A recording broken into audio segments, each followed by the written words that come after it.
Well, good evening, everyone, and welcome to the Virginia City Council Chambers. This is a regularly scheduled City Council meeting.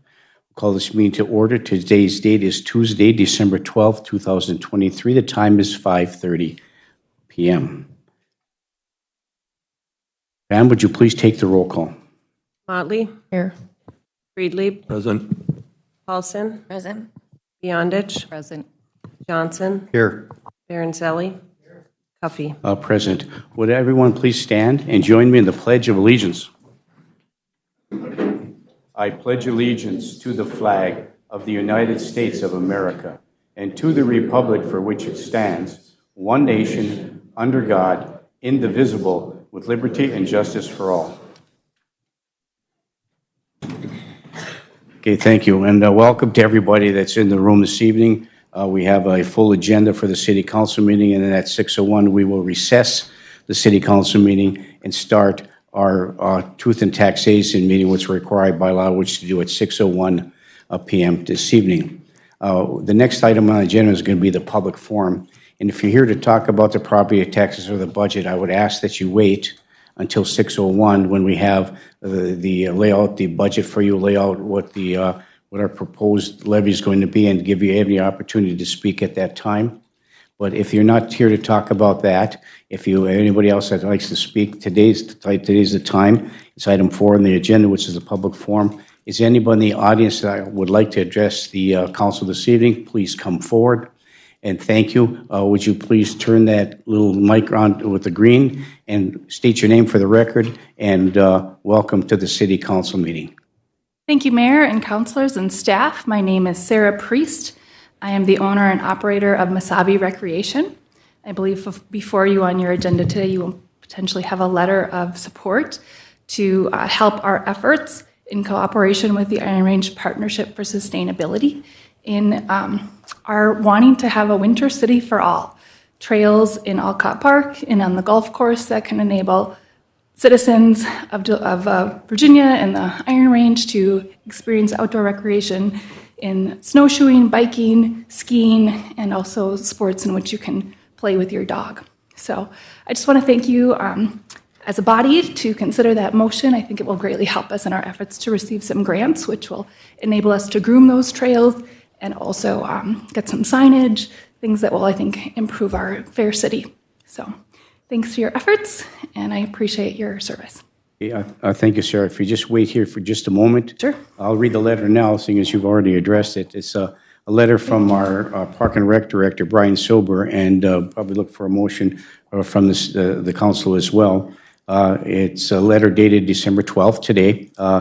Dear Miss Riffle, she's one of the co-chairs or chair, I don't know what her exact title is, for the Partnership for Sustainability, Iron Range Partnership for Sustainability.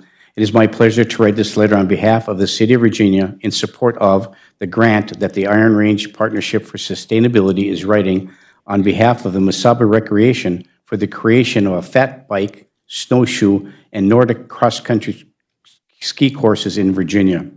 Virginia Parks and Recreation is thrilled to be able to partner with Mesabi Recreation in providing locations throughout our parks for these great outdoor winter activities.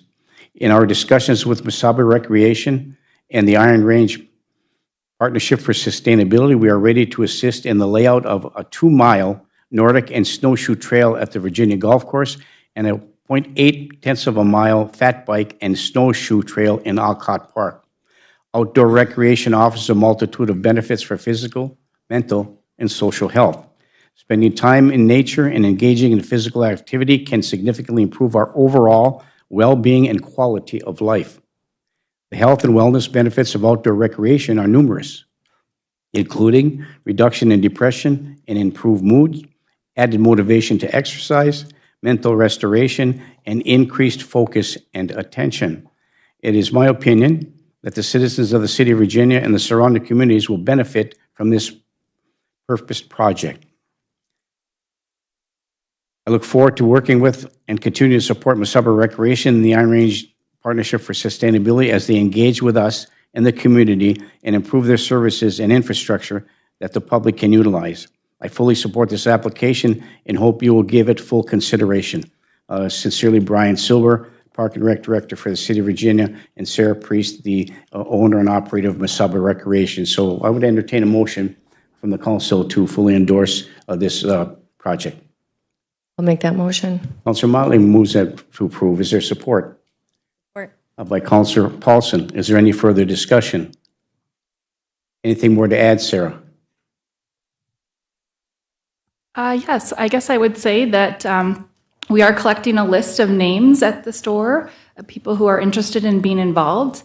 We have a groomer set up to volunteer his time, and we've been putting our heads together around the actual route and things like that, and where signage might go, and if we might need fencing. And so I really think that this is going to be a greater effort when we have more participation. So if you are at all interested in being involved, we really welcome you to join that effort. So please stop by the store and give us your name so that we can get a robust group of people to really participate in this effort fully. And for the very few people who don't know where you are, would you give us your address? Thank you.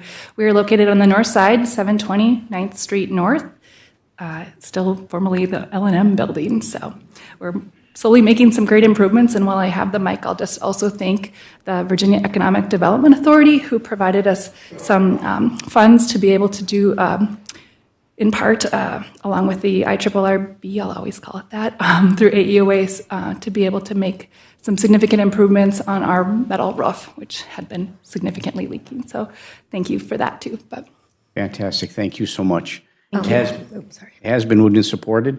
Is there any further discussion? Councilor Motley. I had the pleasure of visiting with Sarah on the phone last night. I am so excited about this. I think this is great for our city. So thank you so much for putting forth the effort. Thank you, Mayor. Thank you, Councilor Motley. Any further discussion? Councilor Johnson. Thank you, Mayor. Two things. One, do you anticipate this happening once it snows this year at all, or? Right, could all of you please put your fingers together and do a little dance and bring us some snow? We're really hopeful that we can get it off the ground this winter with a little more snow. We currently have a snowshoe workshop scheduled at 2 p.m. Free. We've got demos available if there's going to be any snow to use them. And then currently, unless we decide to postpone, we have a winter celebration, which we were going to be featuring the trails for the 30th of December. But stay tuned, watch our Facebook and news for updates of that. But yeah, so our goal is to have this ASAP. Our volunteer groomer is Al Jurenik. He's been grooming on his own the lake that he lives on, and so he's got some experience. He's been using a homemade sled, and so part of this grant application is for official grooming equipment that will make it really possible to have a classic track, skate track, fat bike, snowshoe track, and again, have that space be welcome to dogs because we've added dog-powered sports as a thing. So we'll have plenty of space, but just depending on the snow. And my other suggestion is that we have a beautiful greenhouse that's nice and warm, and the new Friends of the Greenhouse Board will probably be willing to work with you when you hold events and utilize that space as possible warming or that kind of stuff. So I just want to put that out there for you too. Thank you for your work. Yeah, thank you. It's been a whirlwind, and there's still a lot of loose ends, and so we're, again, looking for more people to help with some of these efforts, but thanks. Thank you, Sarah. Thank you, Councilor Johnson. Has been moved and supported. Is there any further discussion?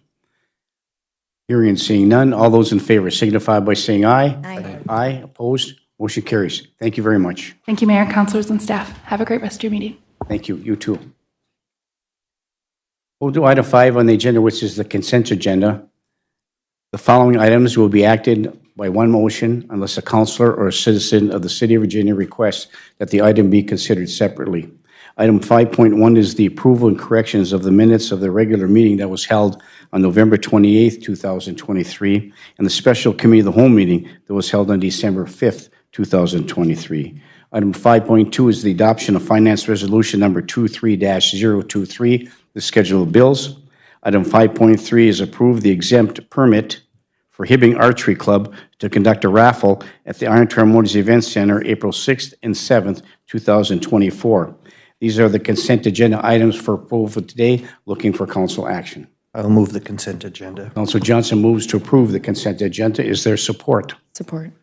Support by Councilor Motley. Is there any further discussion?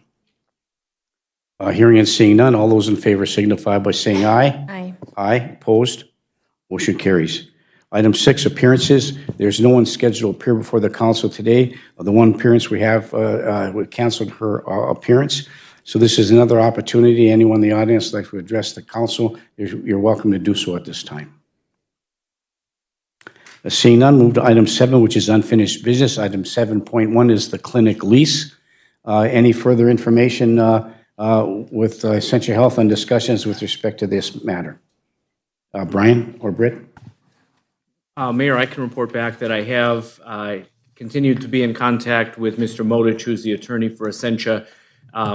They've requested a little bit of information. We're supplying that to them, so the conversations are continuing to move forward. Thank you, Mr. Lindsay. Item 7.2 is the property at 410 Fifth Street South is still on our unfinished business agenda. I know we've had some issues there. Is there any other information that you can be disseminate to us with regarding this property? Brian? Thank you, Mayor. And correct me if I misspeak. I do believe that there's been some blight notices that have been put out pursuing a couple of items of blight that exist there. And above and beyond that, at this point, I'm not sure that it would make a lot of sense to do a whole lot until we get a better evaluation of what's going on there. Okay, thank you, Brian. Any other questions on the council with respect to this property? Councilor Paulson. Thank you, Mayor. Brian, so how do we proceed now? The last action with the permits halted or did it prevent us from taking the next step to actually access the property to inspect the work? So now that if that has taken place, what do we need to do to move forward to actually go in and inspect from the very original, corrective actions that were our code official had stated needed to take place? Brian? Mayor. So at this point, that original action is no longer moving forward. There was a permit that was obtained. The work related to that permit has kind of ended. My understanding at this point is that there is nobody currently occupying the main structure, and I don't believe there's anybody actually residing in that rear entrance. And so at this point, based on where we stand, what we've got is blight enforcement as it relates to the outside, and because nobody's taking up residence or residing in that property, there's not really a good opportunity for us to get in and inspect unless and until a permit is acquired and some work is performed that needs to be inspected to be passed off or to be signed off on as a final completion, or until somebody moves in and takes up residence in that property. Councilor Paulson? Thank you, Mayor. So what would be the proper channel in which, say we have this happen again in the future? So there was a blight issuance that went in from our building code official that stated that these were necessary corrections that needed to be made.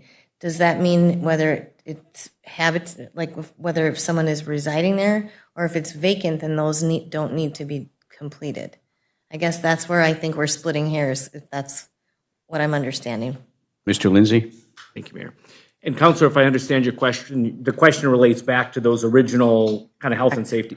So the original health and safety items that were identified within the property were related to hand railings, making sure proper plumbing was installed, and making sure that an entrance, a second-story entrance, it kind of opens to nothing, and to make sure that that was properly secured. So long as we don't have anybody residing in the property, there's not a good mechanism to go and enforce. I mean, if somebody wants to maintain their property in an uninhabitable condition on the interior, so long as it's safe and not creating a danger to the outside, and so long as they keep the structure secured, we can't necessarily force them to make changes unless and until they want to place somebody to reside in that property. And then we can make sure that the public health and safety is protected. So in order for that landlord to actually do that, the city would be now issuing a rental license to that property owner. So I just want to make sure that we catch this and that whatever we need to do to make sure that there is that corrective action, that the city, that our building code inspector can go in then and inspect that, because that's still on the books of the expectation. They cannot rent that lower level without having that corrective action fixed. Mr. Lindsay? Correct, and the rental code is going to go a great distance in helping us to enforce those rights. Okay, thank you. Thank you, Mayor. Yes, and the rental code ordinance will give us access to that for an inspection purposes, so we can finally get in there. Mr. Kingsley, who is the affected neighbor by this property. Mr. Kingsley. So you're telling me that we just went through 6 months, we're literally back to square one. In fact, we're less than square one. Now you're telling me that you're not going to do anything because none of the dwelling is occupied. You're telling me that you think the dwelling is safe. I'm living next to a fire trap with raccoons and squirrels and doves living in it, and it's a public health hazard. The yard is a disaster. 6 months ago, we had a court date to go in and get so that we can inspect that property. You dropped that because you said, well, now he's got a permit. He promises he's going to do the work. Guess what? He's promised that for 15 years. And so now you're telling me that I got to sit there and look at this dump because it's not occupied now. That's what you're telling me. Mr. Lindsay? Thank you. No, not exactly. I'm advising the city relative to what we can and can't do, or maybe what we should and shouldn't do. I'm not by any means giving you legal advice on to what your remedies are. You have a private right of action against this neighbor. You can pursue him through civil litigation if you believe that you're being. I would have done that years ago had the city not stepped in and said that they were going to help me with this. In fact, you kind of took it over when you had the court date set 6 months ago. I was kind of told to lay back because you had it covered. You're going to take care of it. And now you're telling me that I have to spend my money, get a private attorney, and handle this privately after this many delays and broken promises. That's what you're telling me. Mr. Lindsay? Thank you, Mayor. Mr. Kingsley, I'm not giving you advice on what to do. I'm saying that's an option. If the city is limited as to what we can do, and we're pursuing the remedies that we can, and we're enforcing the blight ordinance, and we'll have the rental code ordinance as that gets going moving forward. But at this point, our likelihood of success in doing something more without having somebody residing in that residence is not high with the district court here. That's so disappointing and unacceptable to me. I mean, you guys have screwed this up for 15 years, and now it's worse than it's ever been. I'm back to absolutely stage zero. And now you're telling me I have to spend, you're not telling me, you're suggesting that I spend my money and get an attorney and go after Mr. Tolman. If I'm doing that, I'm going after you folks because you're the ones who've screwed this up for 15 years.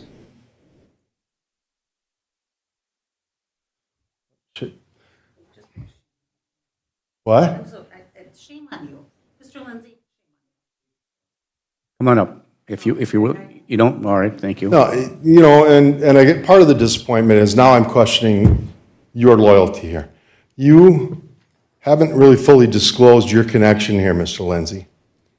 And I didn't want to bring it up because I thought you were working for the city. But you, a year ago, lectured the council members on a conflict of interest, and if they had a conflict of interest, that they should recuse themselves from action. You have a conflict of interest on this, and I know it because it's in the St. Louis County records. You've represented the landlord on that very property. When you acted ignorant, like you didn't know a thing that was going on, you represented him. And so now I don't trust your motives one bit. Well, Mr. Kingsley? I know. Give me something. Well, I'm just trying to stay within a professional decorum here. So am I, but you're making it real difficult. And I understand that. And what I'm saying is that I empathize with you. And all the You know how many times I've heard that? That does nothing anymore. I realize that. But I had to say it anyway. Because I got to tell you what I feel. Okay? And maybe it's a moot point this time. January 1st of 2024, we're going to be able to get in that property and inspect it as part of the rental code ordinance. Don't need a court order to do that. So do we have a plan for that? We have an ordinance. Yeah, he has to register. We have to go in and inspect it. That's required. It can be required by the ordinance in which to do so. I just want to make sure that there is a plan here. Well, that's the purpose, Mr. Kingsley, of having this rental code ordinance, which should have been proffered a while ago, but we're here now. It's been passed by the council. It's been vetted out by our planning and zoning, by legal counsel, so we're moving forward, just like some of the other cities are, and we're going to enforce the rental code ordinance. It's a rental code property. It's an abandoned property. It's a vacant property. He has to pay the vacant building ordinance and then after January 1, it's going to be required to be inspected by our code official, and it will be inspected, and it must be registered. He has to pay a fee in which to do so. And so when they find, the blight, there's mold in there, there's animals living in there. You talk about handrails, there's no handrails, there's no exits from the building. I mean, I could give you a list of 100 things wrong with it. Mm-hmm. Then what? Do you fine him and let it sit? Where's it going from there? Well, what are the legal ramifications of that, Brian? I don't have the ordinance before me. If you could maybe help us out, Mr. Lindsay? Thank you, Mayor. And I don't have the ordinance directly in front of me, but essentially, he wouldn't be able to rent it out. He wouldn't be able to generate any revenue from it. That does mean nothing. That he hasn't been able to for years. It's not rentable. The front building hasn't been rentable for probably 7 or 8 years. There was a contractor that came in because he wanted heat put in there, and the contractor said this place should be burned down. It should be condemned. And the code official will have the authority to go in there, inspect the property, and based on their recommendation, we'll take action. If it's condemnable, they'll condemn it. We'll follow the condemnation procedures. Whatever is discovered in there, whatever action that the code official determines is legal for us to take, we're going to take that action after January 1. I don't know what to do. You do that, and we'll figure out what we're going to do from here. Probably leave the city. Okay, Mr. Kingsley, thank you. Any comments, questions from the council? Councilor Beyondich? I just have a question. This property, if he chooses not to rent it, he doesn't have to be inspected. Is that correct? Mr. Lindsay? Thank you, Mayor. Not in the same way that you would if you were actively renting it. I mean, he would have to register it as a vacant building. It would stay on that list. But if he's electing to just pay the taxes on it and not create a revenue with it, there's not a whole lot. In order for us to be able to protect the health and safety, the public health and safety, we have to have reason to believe that somebody is exposed to that. And so it's different with animal infestations where it's coming outside of the home. But based on the information that we've received from the inspectors that the city has sent down there, there's some health and safety issues that exist within the interior of the property. But by and large, aside from the blight issues that have been addressed already, there's nothing on the exterior that really indicates health and safety of the public generally. So I know when we stopped the process, when the building permit was attained, I thought after that period of time, then we could resume and go back into an action mode. So is that, because the rental code ordinance, if he doesn't plan on renting it, why would he have it the inspection is a moot point. So I think that's what they're trying to get to, is at what point is that going to happen? If I may. So the rental code ordinance will give us the authority to go in there and make an inspection. If the inspection comes and the inspector indicates that it's not a habitable place, that it's a health and safety issue, and that it's structurally unsound, we can move forward with a condemnation process. But we'll have to know what's in there, and we have to get inside that house in which to accomplish that. And this ordinance will give us that avenue in which to pursue. Counselor Beyondich. So with this ordinance, is the city able to go in and do an inspection without the owner registering or signing up for that? I thought they had to sign up, pay the fee, and then get inspected. So are we able to do that without that process? Mr. Lindsay? In order for us to utilize the inspection portions of the rental code ordinance, he's got to register it as a rental, and he's got to give an indication that he's going to bring it online for that purpose. And that's kind of my thought, is if he has no intentions of renting it because it hasn't been rented, I mean, he's not able to rent it, nothing is going to happen. Is that correct? Mr. Lindsay? Thank you, Mayor. So if that's the case, what we can do is the city can continue to enforce the blight ordinance as it relates to the long grass, the weeds. I know the soffits are coming down. That was part of the blight action. There's some exposed wires on a light fixture. That's part of the blight action. But as far as enforcing anything on the interior of the home, unless it becomes structurally unsound or unless some of those additional things happen, there's not a great ability for the city to move forward. And when I say that, I can tell you when the inspections originally occurred on that property during part of the original action that we were pursuing, basically what the reports came back and said is, well, the structure, it's structurally sound. There's no concern that the structure is going to collapse or fall over or trap anybody inside of it. The primary indications for public health and safety were lack of hand railings, that the sinks, toilets, and plumbing fixtures weren't mounted. They were missing in some cases or disconnected in some cases. And then again, that there was a second-story entrance or exit that seemed to have had some sort of a deck or something outside of it previously that kind of opened into a fall risk. And so those were primarily the items that we were pursuing. The reports didn't come back and indicate that it was a fire hazard. It didn't come back and indicate structural unsoundness. It didn't indicate any of those, what we typically think about as the condemnation type events or conditions that exist with regard to property.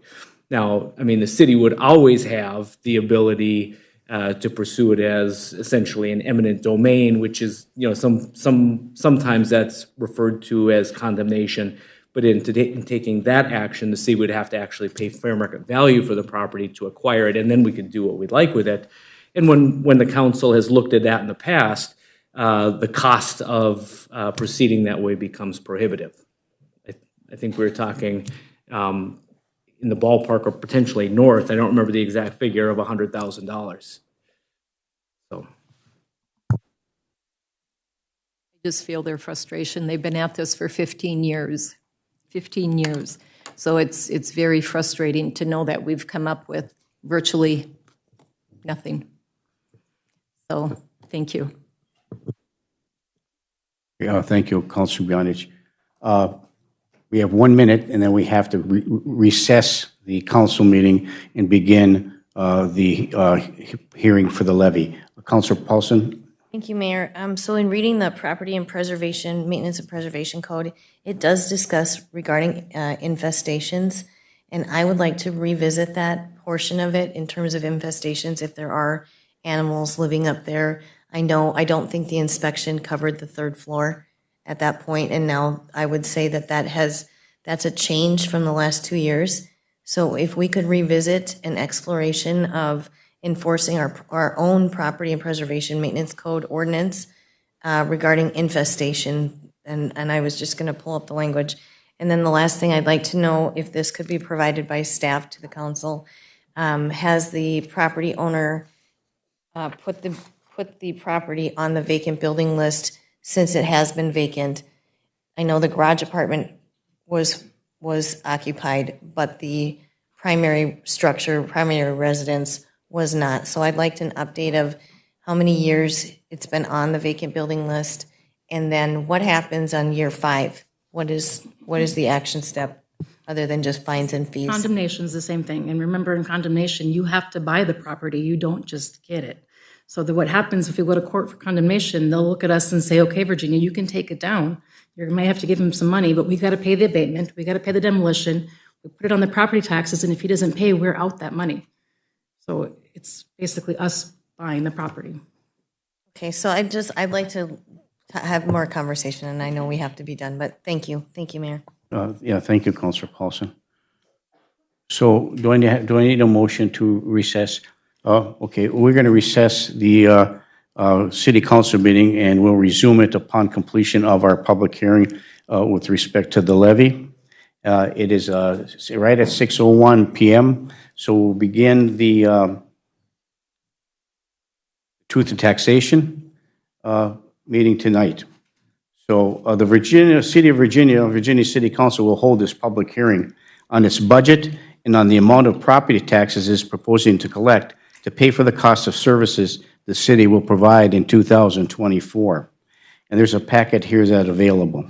And so I'd like to preface this by what we're going to be doing and moving forward. We'll have some discussion about the proposed levy with the council, and then we'll certainly invite anybody that wants to come and ask any questions and any specific questions about how we arrived at that levy. We'll be happy in which to do so. So this is similar to the letter that was proffered at the September 30th, or at the meeting to set the levy on September the 30th. And so I made some updated changes to that letter to make it a little more informative, not only for some of you who are here tonight, but those who are listening at home. So these are challenging times for the City of Virginia when it comes to setting a general fund budget for 2024. Now, there are other cities and towns experiencing some similar challenges. Our preliminary general levy was set at 21%, and by law was required to be submitted to the St. Louis County Auditor prior to September 30th of 2023. This percentage cannot be raised, but it can be reduced. It is common practice to set the preliminary a little bit higher until we determine what our revenue and expenses are between September 30th and at the end of December, because there's some revenues and projections coming that we weren't aware of. So that's why we set at 20% and work to reduce it and make through other budget adjustments, which we have done. As the elected body for the City of Virginia, we would like to provide some history and bring some clarity to the budget process. In the last 10 years, our general levy fund has fluctuated between 0 and 14%. For 7 of these years, the levy was set below 5%. And based on revenue and based on expenses, historically, these raises we did not raise enough revenue to cover all the expenditures. In the previous years, the deficits needed to be covered by fund transfers from our cash reserves or from the checking account or cash investments. This practice is no longer sustainable, and thus the reason for this meeting tonight and for the future decisions on the levy. To maintain and restore the integrity of the city's cash reserves and investments in the checking account, we intend to account for all these deficits in the general fund levy beginning in 2024. The levy will rise because of this accounting change. We will meet these goals and reduce the preliminary levy by identifying those departments that do not achieve a revenue stream, to cover costs, capture untapped revenue opportunities, increase fee structure citywide, consolidate services wherever possible, and implement an adjustment of personnel in non-emergency departments through attrition and a hiring moratorium, which we've done. This means that some city services may be reduced or eliminated, and financial obligations to partnership services may be discontinued or reduced. And we've done some of that as well. We'd like to clarify that the general fund levy does not equate to a rise in your personal or business property taxes at the same level of the levy percentage. Property taxes are apportioned from levies set by the City of Virginia, which we're going to be discussing here tonight, the County of St. Louis, and Rockridge School District number 2909, who set their final levy last night. The levy collected is based on a county auditor formula, which includes the total estimated market value of homes and businesses. St. Louis County has completed the assessment of all properties in Virginia this year. St. Louis County has now provided property values to the city. We will now have the final amounts that will affect your property taxes, and we'll give you some examples. Our final general fund levy for 2024 will be set as tonight's city council meeting. What's being presented to us and to you tonight, and we intend to set a final general fund levy. It's currently being proffered at 5.22%, or a dollar amount that we have to convey to the county and the state. That 5.22% equates to $276,357 increase over last year's levy. Your input has been very important, and we are grateful to all of you who have engaged in this budget process. You've helped us reach this goal of 5.22%. Thank you for those who have asked all the hard questions and provided the valuable information and your suggestions on how we can reduce the budget without compromising core service that we provide to the city of Virginia. So, like I said before, we said before, we love this city, just like you do. We're committed to it, just like you are. We want only what's best for our community, just like you do. We face these challenges together to provide needed services and to help make the city of Virginia a better place to live and work. Those of us sitting at this table live in the city of Virginia. Just like you all pay taxes in the city of Virginia. And we have to be cognizant of what your needs are and how this levy affects all of you. So right now, we're at 5.22%, and we're going to be talking about the general fund levy. So once again, the 5.22%, there's a lot of things that were cut, and there's some revenues that we received. We're getting some additional monies through the state of Minnesota on our local government aid, which helps significantly. There's been a huge rise in our property liability insurance and our workers' compensation insurance to the tune of about $900,000 for 2024. That was a challenge.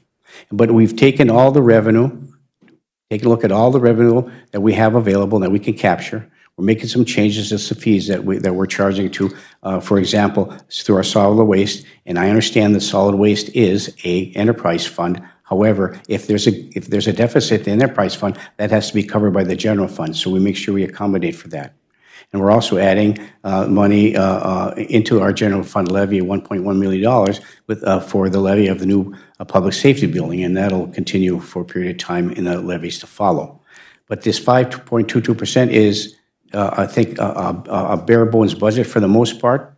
We have a hiring moratorium. There's a lot of things that are going to affect our employees, but at the same token, we've heard what you've asked us to do.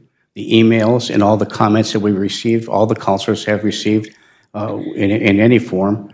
We'd like to see that levy as low as we can.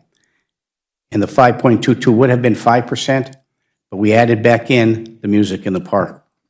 Now, we've always had the music in the park, and we've always provided the venue for music in the park, but we're paying for the bands last year, and we'll be paying for the bands in the 2024, and we'll look for some sponsorships to help alleviate that.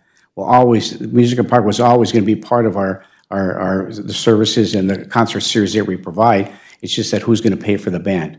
Well, we heard the voices of many people who sent us emails in the last week. That's been added back into the budget, so 5.22%. And once again, it's an increase from 2000. I'll give you the 2022.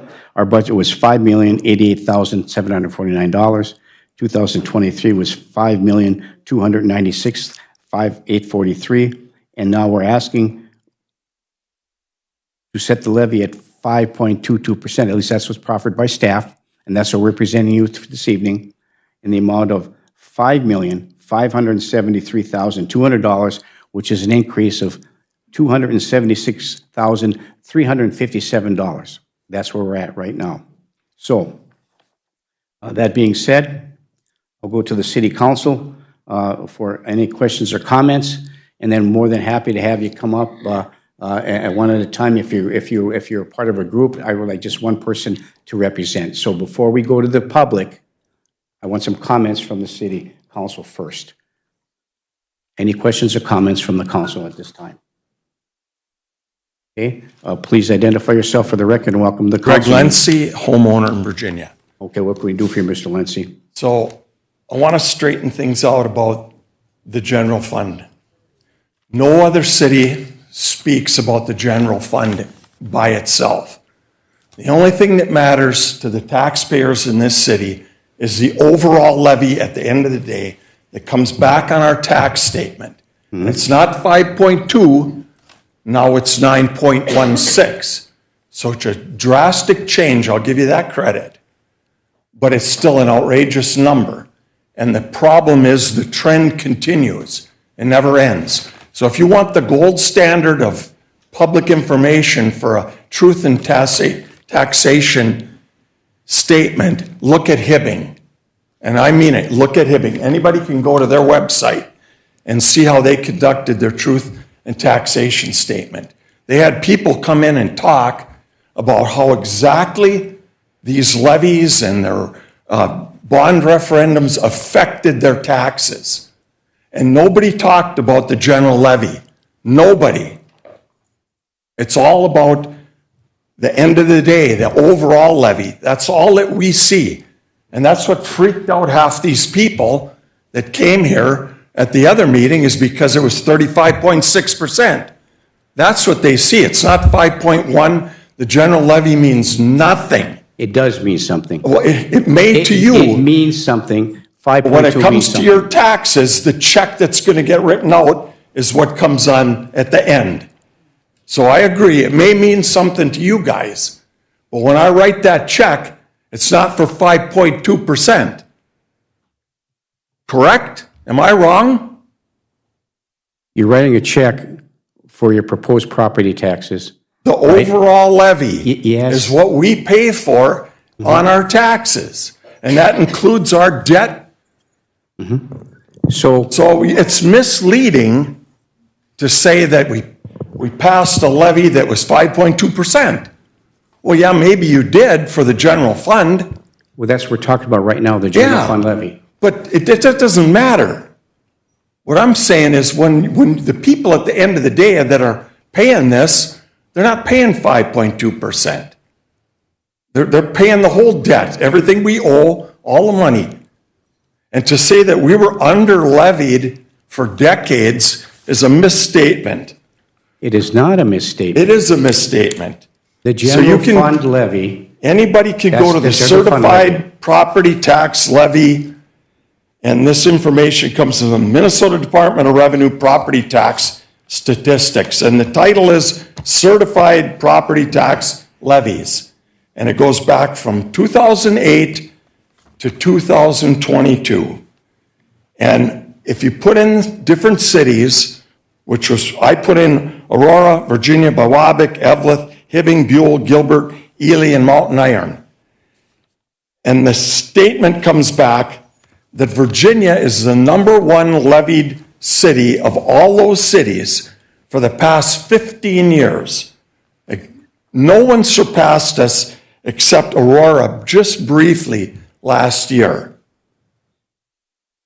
Mountain Iron flatlined at 29% for 15 years. Congratulations to Mountain Iron. Unbelievable. Flatlined at 29%.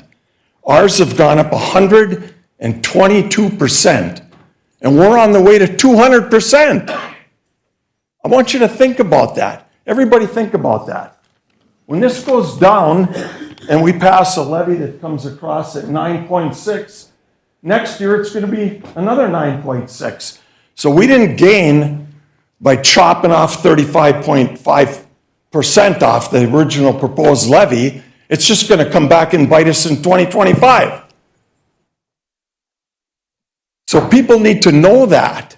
This is facts. And I'll tell you what the results of this are, the levy. Here's what the results are. Virginia is the highest tax city in the state of Minnesota. And I'll back that up. So if you go to the League of Minnesota Cities, they also have all the information you need to know. They have a tax calculator. And in that tax calculator, you could plug in your home value and the number of people in the city. So as an example, I put in $150,000 homesteaded tax property value for a home with a city population of 2,500 to 25,000. And you know how many cities fall in that category? 188 cities fall in that category. And guess who's number one on the list? I don't even have to tell you. This is all coming right out of the Minnesota League of Cities, and it comes off the revenue rolls for the state of Minnesota. So you could change property values, you could alter the population a little bit, and probably we're going to still come at number one. And this isn't a gold medal we should be wearing around our neck. This is an embarrassment. I mean, think about it. 15 years of tax levies to the max, and our surrounding cities are, well, Hibbing was at 80% after 15 years, and Mountain Iron 29, and Ely was down there too, right at the bottom. So they worked really hard, Ely did. They put snowplows on garbage trucks. They concentrated on every meeting on how we can save this money for the city, because we're a little town, and they have the most beautiful brand new homes, the best development, they have industrial stuff going on over there, and they're at 29%. So they have $500,000, $600,000 homes, and those people are paying $3,000 for a property tax. Yeah, it's quiet. I agree. I'll give everybody a little time to think of that and digest that. So I want to say another thing. I want to commend the women on this council. They sat here and were rock solid in their original numbers on that levy. All of them. And there was one standout in this whole crowd. I sat through every one of these city council meetings. Councilor Paulson drove this home. Every single meeting, she drilled down on those numbers to bring that levy down. And relentless, and went home and worked on these numbers, I'm sure, and we all sat here and watched it. So, Councilor Paulson, job well done. Thank you. Thank you very much.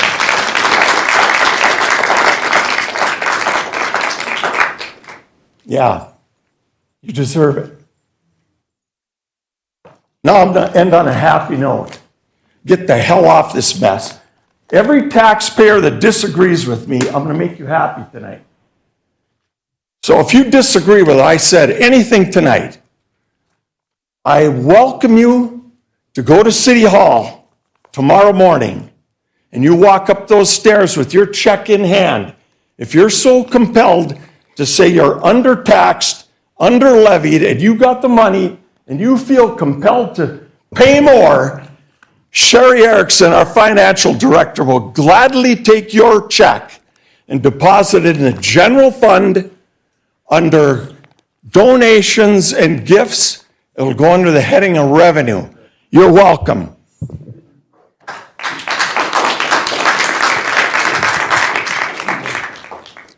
Please state your name for the record and welcome to the council meeting.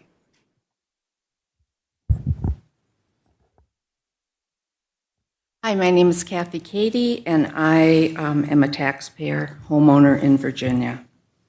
I'd like to thank you for your hard work on the city budget, and I would like to remind you of your fiduciary responsibilities for the taxpayers of Virginia.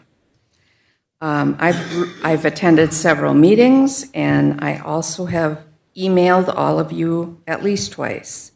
Mayor Cuffey responded. You said you couldn't lower the levy to 5% because it would make the city lose its health, safety, and security of our residents. I agree. I would like to know how the ICTMAC, golf course, and library contribute to our safety, health, and security of our citizens of Virginia. And I still think the levy should be set much lower, under 5%. And every time anyone brings up the comparisons of Virginia to Hibbing, it is shot down. I think it is a reasonable comparison since they have twice as many people and half the number of employees. I would also like to correct one thing. Not everybody up here lives in the city of Virginia, and I think that's important to know. Thank you. Thank you. Okay, anybody else like to come and speak, you're welcome to come forward. And please state your name for the record and welcome to the hearing. Hi, thank you, council and staff. My name is Crystal Royer. I am losing my voice. I apologize. Echoing what they have said, thank you for your hard work. This isn't easy. You guys have been doing it since the audit findings on August 15th. This is no longer a knee-jerk reaction. This is dollars coming out of our pocket to the point of where we're looking at properties outside of Virginia. We just landed here 3 years ago. Our mortgage payment increased $350 a month due to escrow, and 85% of that was to the city of Virginia. With the cost of living, it isn't easy. As we talk about other cities, I just want to remind us that our local government aid increased by $800,000 above last year. Another thing that I was coming across is I'm gathering information from other cities and what they do and what's going well and what isn't. I think it would be really great if we added a commission, of a budget commission or a finance commission for some oversight of the spending. I don't know what that looks like. I don't know what it means. But I have come across other municipalities that have that. It would give taxpayers, residents that live here, a voice and a say in how money is being spent. And as we talk about the budgeting, I don't know how local governments budget. I don't understand it. I know how my personal, budget works. As we're looking at, for example, the ITMEC, if we're projecting $350,000 for utilities, and our year-to-date for payments is $408,000, part of the reason that my family is looking elsewhere is I feel that we're going to be in the same pickle that we are this year with having higher taxes across the board. It's my understanding at the last committee of the whole meeting, the numbers are compared last year to this year. And so I'm not understanding how the numbers are adding up. That isn't the only example. The utilities for the golf course, the restaurant, are very in the red mark in that place, along with concessions are budgeted at $50,000, and we've spent $86,000 year to date. I think that there should be a spending cap. It's my understanding finance and admin have the authorization up to $10,000 to spend without, I don't know what sort of oversight happens with that. It wasn't very clear in the purchasing policy online. The city of Biwabik has a $1,000 cap on any purchase, and then it has to go to some sort of checks and balances. Echoing what Mr. Lindsay said, when the 21% proposed budget came out, the city of Virginia taxes for my personal portion were $2,321. My same home in Eveleth, that total would have been $1,400, and in Mountain Iron, $735. It's a huge difference. We fortunately have the ability to buckle down and move and get another job. However, my heart hurts for those on fixed incomes or the single moms and single dads, single parents that are just making it paycheck to paycheck. I thank you for your work. I thank you for what you do for the city. And thanks for always listening to us. Thank you, Crystal. Anyone else that'd like to come and speak, you're welcome to come forward. Please come forward and state your name for the record, and welcome to the public hearing on the truth in taxation.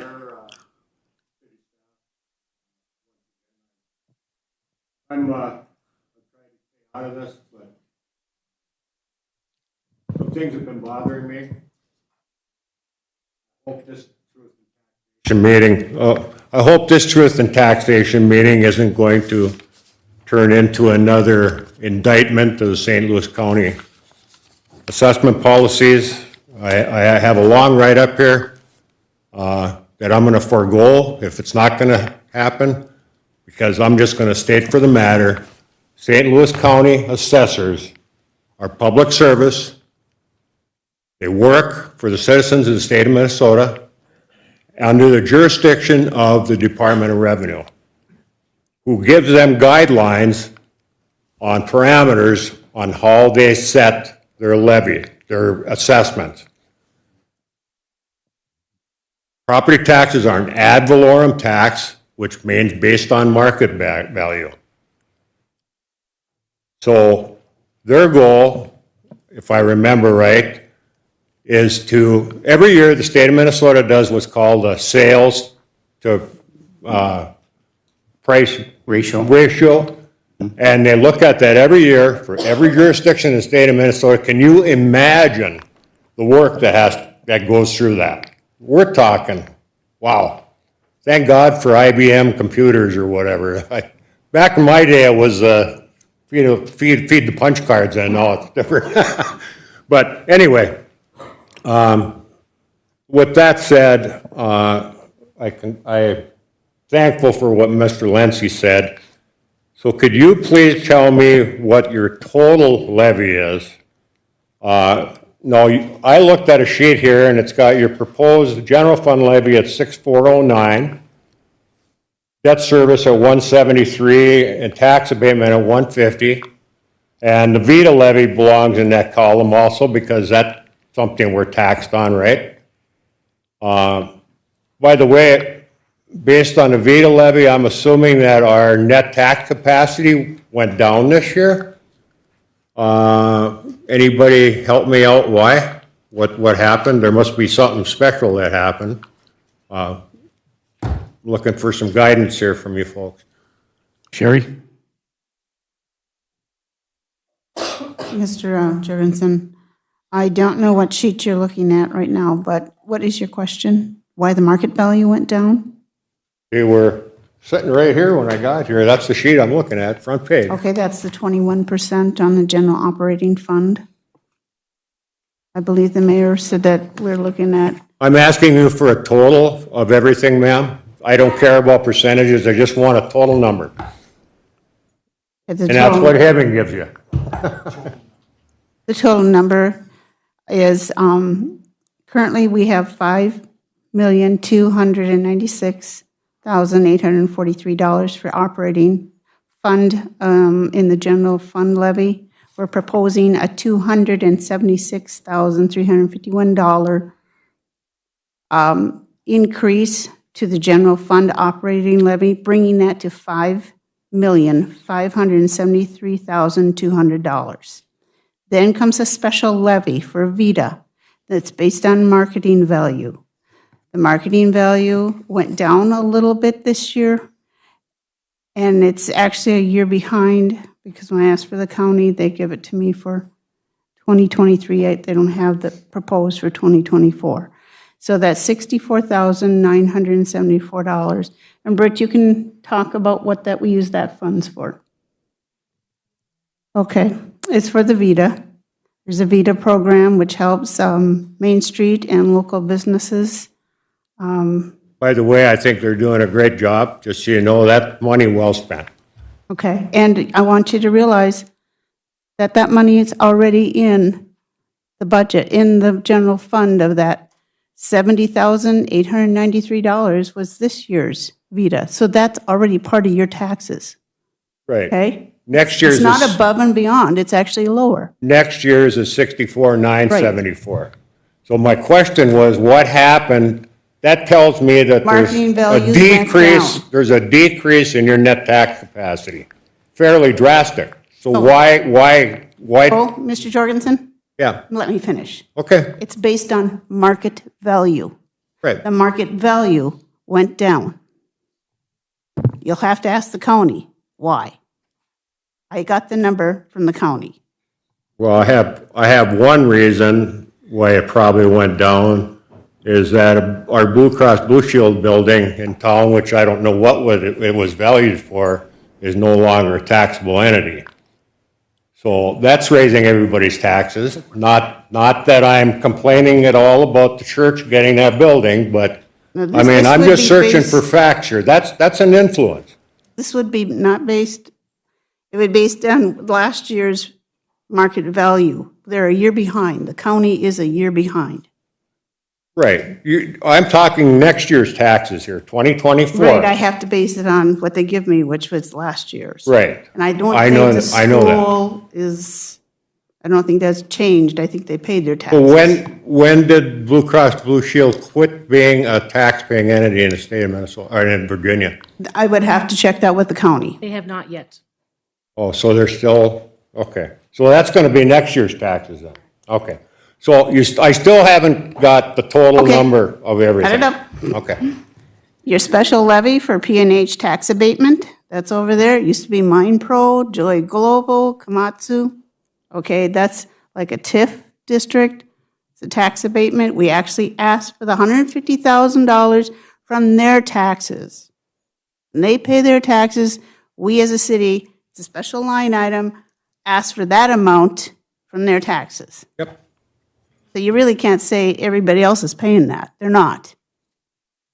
That's coming directly from Komatsu. The Iron Trail Motors, that is over $1 million, that bond. And that's being paid by and there's a zero there.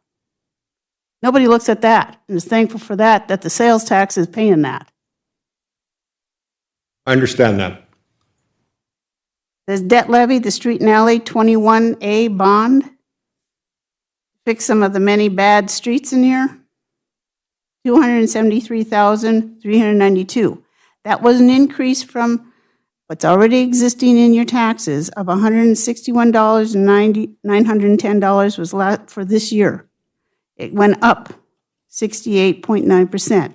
So $161,910, you have to take off that 273 for, that's not the increase, it's just above that. That you're already paying tax on.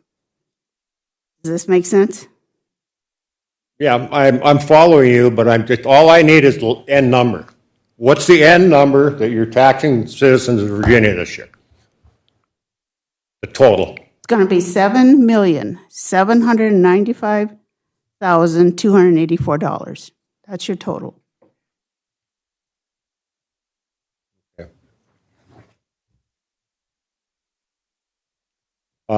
General fund levy, $6,409,180.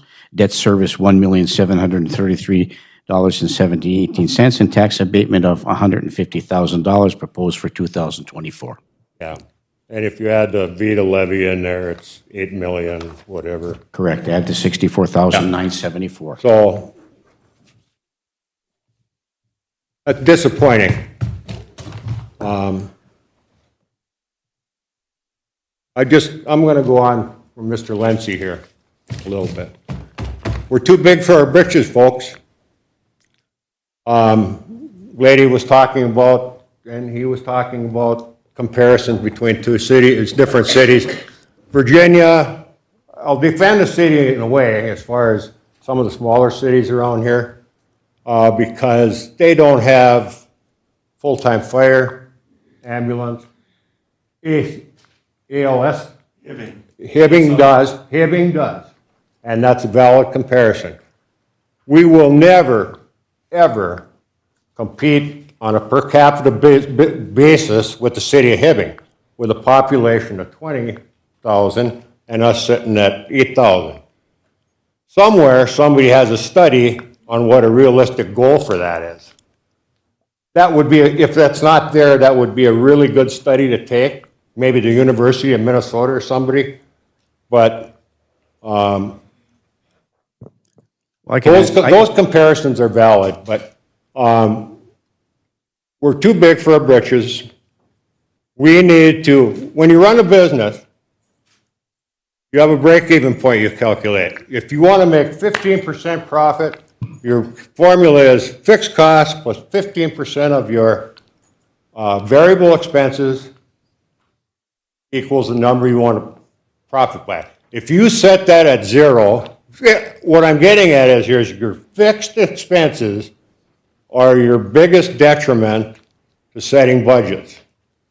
And I'm pretty sure that wages, salaries, wages, benefits are our biggest fixed costs.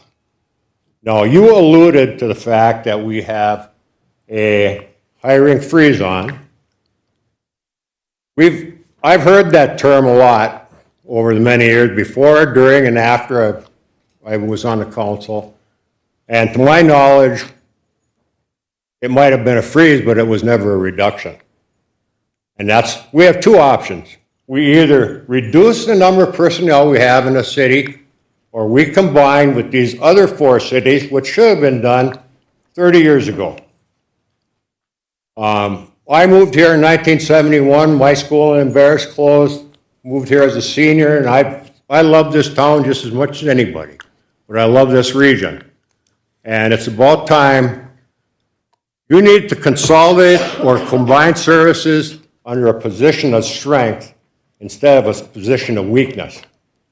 And right now, we are in a position of weakness. I don't know how the other cities would feel about doing that, but there are certain things I know that they'd be open to talking about and combining things. We have to reduce those direct expenses. It's the Pareto principle. Pareto principle says if you have a problem, focus on the most important, the primary reason. So it's not unrealistic for anybody to sit up here and ask the city to reduce personnel. I've always supported unions. I want jobs, but it becomes a matter of economics. And that's all it is. I mean, as far as us goes, it's what we pay, our bang for the buck, in regard to what the city's providing for us. And you're providing the same stuff, but the price keeps going up. And it's just not working. So if you're going to follow through on that statement of reducing, it sounded like you were making that, but I want to see actual things happen, not just words. If you're going to walk the walk or talk the talk, walk the talk, walk it. So I'm hoping that you're going to do that because this is getting out of hand. It's not good. Debt is a killer. Debt is a killer. And I mean, anybody sitting in this room knows that if you have a high debt and you're paying money on just interest on the debt, in today's world especially, I'm happier in hell. I don't have much because take a loan out now. It's nuts. So I'm going to end there. I have a lot more to say, but I think I've said more than I should sometimes. So. Thank you, Mr. Jorgensen. Okay, anybody else like to come up and speak? Is there anybody before? I'd like to make one brief comment. One moment, please. Thank you. Is there anybody else first? Okay, don't want. Okay, let's just gentleman come first, and then Mr. Lynch, you can come back. I'd like to address all the city employees. Your job is directly connected to the financial well-being of this city. Every one of your jobs. And everybody sitting in this room is trying to help the financial well-being of this city. So we're trying to help you save the city, keep your jobs. That's all I got to say. All right, sir, come on forward, please. Please state your name for the record and welcome to the hearing. My name is Jacob Glauser, taxpayer in the city of Virginia here.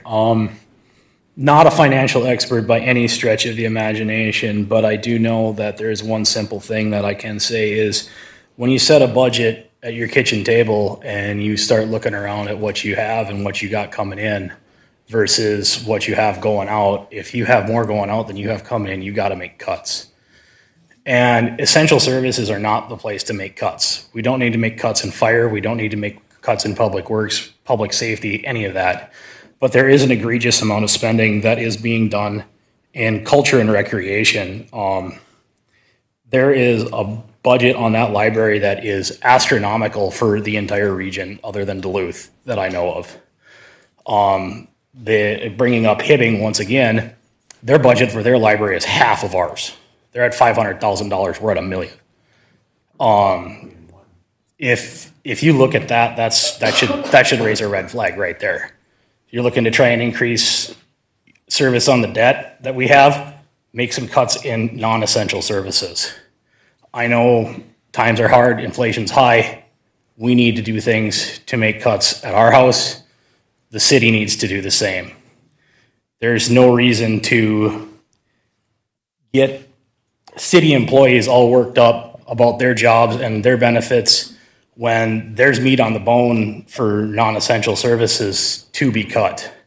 And in my humble opinion, that would be the place to do it because it's not really affecting public safety, public works, roads and bridges, and it does end up saving jobs in the community. So, as a whole, I wish that we could see what the percentage on the sheet is included with the debt levy that is on there. And I believe that's what a couple of the other gentlemen and people were saying is, what is the whole number percentage going to be when that debt levy is added onto that 5.2% from the general fund? So if that can be brought up or calculated quick, that would be nice for the public to know as well, because setting the general fund levy at 5.2, but then we have the debt levy on top of it, that's what we're going to be feeling in our pocketbooks. That's the check that we're going to be writing. The general fund is great, but we have to factor in the debt levy on top of that. Thank you. Yeah, thank you, and I think I can answer that for you. Yeah, the debt levy is, debt service debt levy for 2024 is $1,733,718. General fund levy proposed for 24, $6,409,180, and the tax abatement of $150 in addition to the $64,974 for the VITA levy. So that's $8 million some dollars. We could get the exact figure for you there. Yes. Thank you. Please state your name for the record, and welcome to the public hearing. My name is Amanda Metza. I'm the labor representative for the AFSCME employees here in Virginia. I'm also a taxpayer and homeowner in the city. And it's not often that, this is the only city that I live in. So I get to come and have the pleasure of representing these employees for the city. And they do the work that I get to enjoy as a resident, right? And we just had another citizen come up and say that we should not be cutting city employees, but that we should cut the library. And those are city employees. Those are AFSCME employees. Those are union employees. And they provide vital services to the city. They are, there's been a lot of talk and a lot of comparison about Hibbing and Virginia, specifically as it relates to those libraries. I know there has been a little bit of a letter writing campaign to the council on that matter. AFSCME also represents the city of Hibbing, and I can speak to that a little bit. The city of Hibbing actually has more employees than the city of Virginia in their library. One of the things that is a curiosity of their budget is that they do not count the custodial employees who work within the city within the library budget. They are counted within another general budget for custodial services, and so our library has to carry that load within their for their custodial maintenance employee within their budget, and so that's reflected in a different way. We also, it is true, have more full-time employees. In a library, it is very difficult to recruit anything but full-time employees. And there's been a lot of talk that these employees are overpaid, and that is denying the fact that 2 AFSCME employees and the director are both master's level, or have a master's level education.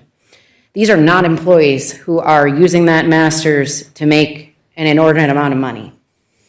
And none of that, if you divide that amount for salaries out per over about 9.25 employees, FTE, that was counted in the 2022 library survey, we're not talking about an inordinate amount of money. One of the things that I noted with your latest budget packet that you handed out today, which includes numbers for both an 9.2% levy increase and a 5.22% levy increase, is that it's a little over $150,000 in difference. The library spends $8,000 more on insurance benefits than the council does. And that total is about that. So you could easily cut another 4% if you cut your own benefits. And we're talking about comparisons between Virginia and Hibbing. Hibbing cut their council benefits. Hibbing no longer offers insurance to their counselors. And that is a huge budget savings. And nobody here will address that. We've had Councilor Motley suggesting that the VEBA contributions are too high for AFSCME employees, but we haven't talked about the council VEBA contributions. I never said AFSCME, thank you. You addressed very specific departments, and those are Address AFSCME me, I would employees. like it to be exact, and I never directed it at AFSCME. It was the whole employees. Okay, and we talked about that specific to departments, and those are AFSCME represented departments, because they were not, so if we break that down, they're AFSCME employees. And so, yet we've never talked about the VEBA contribution that you all receive, which is also significant. We never talked about the premium contributions that the city, citizens pay on your behalf every year. And it's a significant amount. It's $150,000. We can cut another 4% just by cutting some fat up here. And yet that has never been part of your discussions. If I may just interrupt, it has been part of a discussion. Excuse me. And it has. And we did make a minor adjustment to the council compensation package by increasing the contribution from 90-10 to 80-20. But I'll say, from a personal perspective only, and I'm not speaking for the county, to the rest of the council, I don't have a problem cutting it. I have no problem with that. And I appreciate hearing that, because what we are really talking about here is cutting people's jobs. We have discussed it. We did in the budget. It's an 80-20 instead of a 90-10. Should it be more? Yes. Should it be eliminated? I don't have a problem with that. But that bodes well for an additional conversation for 2024 as well. Absolutely. So, yeah. And I understand that that's not part of your conversation here today, I guess, But it's a valid point. It's a valid point, and especially when we're talking about people's livelihoods. And that's all we're here to try to protect. And so there has been a lot of conversation about this and about where we're spending too much money. You don't have a huge number of staff in your library compared to other libraries. You don't have a lot of outrageous spending within that library, nor do you have it within your other departments. And as part of this conversation, the only place that has not suffered a cut, except to that 80-20 level, is the council and the other departments of the city that support the council directly. Under these budget proposals that you're looking at, from 9 to 5, every city department suffers a cut, except yours, and except the ones that serve you. And I think that every citizen here should know that. If I may just clarify that a little bit, whether they're bargaining unit employees or whether you're non-bargaining unit employees or whether you're at-will employees, the city offers a commensurate salary and benefit package. So what's good for one is good for all.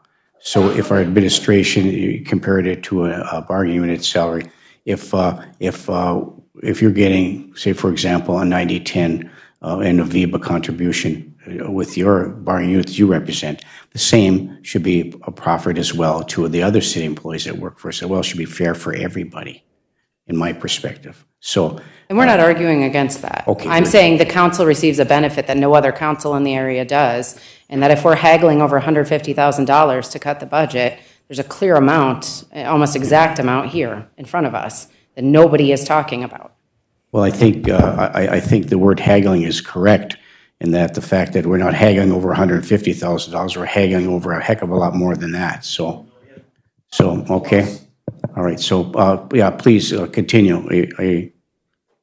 Yeah, so, okay, thank you, Amanda. Okay, anybody else like to address the council? You're welcome to do so at this time. No. As long as you're maintaining a professional decorum, you're welcome to speak. I'll try to tone my voice down. I'm getting old, I can't hear well anymore. That's my excuse. Okay. The library budget will pay the whole debt on the new fire hall, $1.1 million. So to say that the library is, just squeaking by, I'm not buying that. It'll pay a $1.1 million bond for 40 years. The library budget. Think about it. There's another one. Let's bring that up during discussion, okay? Yeah. Wow. 40 years were tied into that bond. 40 years. And we're not going to see daylight out of that bond for possibly 20 years. It's going to affect everything we do financially in this city for a minimum of 20 years until we can pull that tax out of the IMEC and apply it to that fire hall. So I'm saying, I'm sick and tired of talking about that fire hall. Let's build that fire hall. I'll put my boots and Carhartts on tomorrow, I'll start digging there. Let's build the damn fire hall. But the price is what's got me going. We need the fire hall. Let's go for it. You know, we're in deep there right now. So that's not my issue anymore. My issue all along was the cost. We could have cut that in half easily in half. And we still could. We still could. We just have to push for it. You know, you go to your developer, go to another developer, do whatever you want to do. I don't care who builds it. Demand a building for $15 million or $12 million. Rebid it. At the very least, rebid it. We are doing some of that. We're doing some rebidding. We are. We're making a bunch of... There's so much... I got so much to talk about here. I don't want to sit down. I'm getting really comfortable here now. Really comfortable. Well, you know, I realize that, Mr. Lindsay, and you make valid points. But I want you to listen to those points. It doesn't matter if we talk about it, but if there's no action done, we're going to spend $40 million. We're going to be in debt $90 million. Long-term debt of $90 million. In September, it was $58 million. We're slapping $40 million on top of that. $90 million. 4,000 people paying the bill. Not 8,000, 4,000. That's who writes a check as the property owners, taxpayers, not the total population. 4,000 people. $100 million we're going to be in debt. Very close to that. And I'll put that in perspective for you. I'm going back a couple of years. The first proposal to build Mintac, first edition, was $500 million. Our total debt's $100 million. Okay, thank you. Okay. Mr. Jorgensen? One of the things I forgot to comment on or ask a question about earlier was LGA increase this year of about $1 million. About $800,000. Okay. And that money is going to be used to pay the significant increase in the cost of our liability and workers' compensation insurance, which went up dramatically. That's where that money is going to pay. I hope everybody realizes that LGA is at the whim of the legislature. It is. And when I came into the office in 2015, it was frozen at $4,400,000 for the city of Virginia, and it stayed there. Mm-hmm. And next election cycle, it can all go away. And watch out. Watch out. So that's why things are coming to a big crunch here, and I hope that doesn't happen, but that's a threat to everything we're talking about here today. Thank you. Thank you. So, not just words, it has to be action, right? And so we're going to try to take the action we can in order to accomplish this. But what action we take, if you cut the budget significantly, drastically, we can do that. We can cut, we can get rid of some of our core services. We can cut some of our staff in half. We can do all those kind of things and reduce the levy to zero. We can do that. What comes with that is, what level of services do the citizens want? And so the services are going to be adversely affected. If that's what the community wants, that's what they want. And that's what we'll provide. That's what we're elected to do. When we had that, all those public meetings on the public safety, we laid it all out there. This is what's going to cost. This is what the anticipated budget is going to be. Everybody had an opportunity, the citizens come to speak on that behalf. And it was overwhelmingly supported. Now, if it's too much money now and we've been in the project, there's things that we can do. But giving back the money that we got from bonding from the legislature is not an option. So it has to be built. And I agree with you, Mr. Lenzi, that we have to build it. And we're trying to make some additional cuts in that regard. It became over budget. In addition to that, we're making significant cuts to try to accomplish that goal and objective. And when you talked about consolidating services, moving back and forth, you don't think we've tried to do that over the last 10 years? We've met with these communities. They don't want to consolidate. Well, I'd like to consolidate our police, our fire, have a fire tasking district so the burden comes off the city of Virginia. I'd like to have a law enforcement entity, a Quad Cities law enforcement service, so you can lower the cost of providing law enforcement services. But when we do have the authority under the state statute to levy a tax to all the communities in which provide advanced life support services with the ambulance, it's already in state statute. We can do that. The only difference is, the only requirement is that it's taxation without representation. So if we want to tax Aurora or Evelyn or Gilbert or anybody else, we have to go to that entity, that city council or township, and get them to pass a resolution to allow the city of Virginia to levy a tax to their citizens. And we've made that proposal. Our former fire chief went on there and had a mandate to do that. Nobody, no community would approve that. So it wasn't for the lack of trying, and it's not we're going to stop trying. We're going to continue to find ways to consolidate our services. So the $1.1 million that we have in debt for the public safety building, it's the long-term investment we're making. And that when this property tax, or this sales tax is, the projections on the sales tax, and you can correct me if I'm wrong, I think the projections are that we're collecting more than we need to pay off the bond for the Tremoise Event Center. And we have that tax that was approved by the legislature for 20 years. If we pay it off in 14 years, which we could, depending upon it, and as we collect more, and as we get more commercial economic development, which is forthcoming, that'll help lessen the burden of the property taxes of the residential, but also give us some more opportunities there. So we are going to make sure that we provide that service. And so by cutting these, by taking this sales tax and asking the legislature and reapply that to the public safety building for the remainder of that 20 years is a goal and objective we have. It's on the radar in which to do so. We are looking to do those kind of things to try to reduce the debt we have for that public safety building over time. And so we'll continue to look for grant opportunities in that regard. Yeah, and somebody made some comment, I read it, saying, you can't live on grants, you can't live on hope and dreams. Well, that's true. But if there are grant opportunities available for a specific project, we couldn't get $9.5 million for roads and streets. The legislature wouldn't give it to us.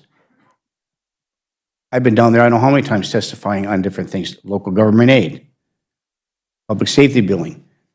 We have a DMS task force meeting tomorrow to look at consolidation of taxes, task force to consolidate service and glean some additional money from the legislature for those communities that provide rural ambulance service, including ALS. There's a public hearing there tomorrow by the state. It's on the legislative radar. We'll be going down to testify for that to try to get some additional money to help offset the cost of our public safety. The only alternative is to eliminate our ambulance and fire service and go to volunteer. Ask Nashwauk what's happening with their ambulance service. They're having a tough time, and it's huge. And I'm not saying that, but I'm saying in 2002, the Minnesota Department of Health put together a study that thick. I have a copy in my office. Rural ambulance service is critical. It's a critical service that's in jeopardy. Did the state do anything about it? No. So the reason I bring that up is because we are looking for other ways in which to help fund this in the future. Right now, that's what the debt looks like, and that's the way it's going to be. So we have to make some changes. We have to make some cuts. We have to do those kind of things. And if the community wants us to lay off personnel and cut our staff, it's going to be it's going to directly affect services. And if that's the way it is, that's the way it's going to be. But we have debt service. All cities do. We have a lot of debt service. So I'm just speaking for myself. I came back here from we live in Minneapolis, and my taxes are astronomical. So I come here and I build a house in Virginia, come back to my hometown, born and raised to live here, and to pay this. And I don't mind paying for ALS service, because when I went in my previous job, answering calls for service as a law enforcement officer, when there's an ambulance that provides ALS service, can get to your house in 4 minutes and save your life or save your family's life, I think it's a service that we should be investing in. We shouldn't eliminate that service. No, I'm not saying that. What I'm saying is, what I'm saying is, when you provide this service, it's part of our debt service. So that stays intact. And I agree with you, Mr. Lancy. Nobody says that. But we're leaving it in there. That's a debt. That's $1 million a year debt. Kathy, Katie? Yes. Once again, I agree. Nobody's talking about getting rid of our ambulance, fire, or police. And I think that's very clear. People have made lots of suggestions on how to cut the city budget. I think you've heard them all. I wish you would act on them. For example, ICMEC, yes, the 1% tax is paying for the building. But what about everything else? And maybe that needs to be turned into what? Just the hockey center, and get rid of the convention center. Since it's not making any money, it's draining our budget. So, thank you. Okay, thank you. Okay. Well, thank you to everybody who's spoken already today. Anybody else like to come up? You're welcome to do so. Council? Anybody? Okay, so we have to make a decision on the general fund levy. The recommendation by staff is to set our general fund budget at an increase of $276,357, and our total debt levy is, Sherry? Sorry. What was that, sir? Your total debt levy? Yes. Let me have that again. $1,733,718. Okay, and the general fund levy is $6,409,180, and tax abatement of $150,000 and $64,974 for the VETA levy, correct? I'm sorry? General fund that we were proposing is $5,573,200. Okay, yeah, thank you. This is an old sheet, yep. Yes, thank you. Yep, okay, thank you. Okay, before we act, any other questions or comments? Please come forward. Thank you.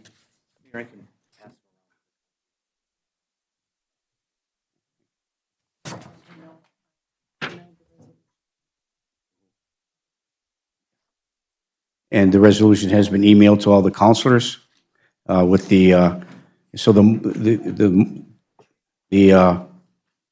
resolution says, the resolution setting the final tax levy for 2023 payable in 2024 is as follows. General fund levy, $5,573,200. Special levy for VETA economic development, $64,974. Special levy tax abatement for Komatsu, $150,000. Debt levy on the bond 220A street and alley projects moving forward in 2024, $273,392.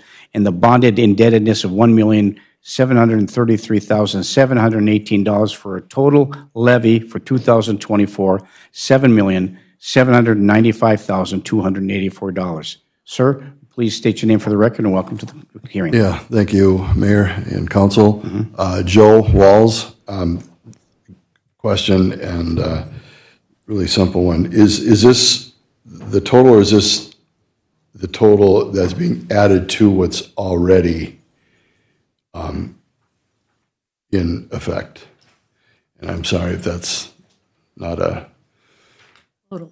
That is the total, okay. That is the total. All right, thank you. Thank you, Mr. Walls. Okay, thank you. Okay, anybody else like to speak at the council on this hearing today? Well, thank everybody for your passion and for your direction as we move forward. Right now, there's a resolution on the floor to set the total levy at $7,795,284. Oh, that's right.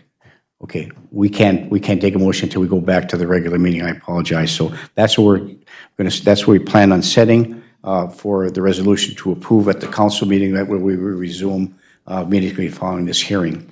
So does anyone else like to speak before we adjourn the Truth and Taxation hearing for 2023? Councilor Paulson? Thank you, Mayor. I just wanted to ask if we will have an opportunity to have further discussion at the council meeting. When somebody makes a motion with a number and you ask for further discussion, will we be able to further discuss it? Absolutely. Okay. Absolutely. And anybody can, we'll open up for everybody. Okay. Before we adjourn, state your name for the record, please. Michelle Message. I'm a taxpayer and homeowner in Virginia. I've gone to several meetings, and all I can do right now is urge you, Mayor, and the council to reduce the levy even further. I am now a retiree. I have a fixed income. I don't want to be forced out of my home. And at the rate this is going, I will not be able to stay in Virginia much longer. There's also many citizens that are still paying for the steam heat conversion that they've had to pay, gather loans. They're still paying it off. And this was a hardship to many, many people, especially our seniors and those of us on tight incomes. So nobody wants to see a layoff. I've gone through several myself, 3 in the mines, several in the Twin Cities. I'm living proof you can survive. It's not fun. It's not tough. I mean, it is tough, but you can survive. And if that's what we have to do to get the levy down, then so be it. I don't want to see anybody laid off, but the citizens of Virginia can't continue paying these taxes. You're taxing us right out of the town. And I moved back here 12 years, back to my hometown. I would like to remain living here, but at this point, it's not going to be much longer. Thank you for your time. Thank you, Ms. Message. Okay, anybody else before we adjourn? Thank you. Please come forward and state your name for the record, and welcome to the hearing.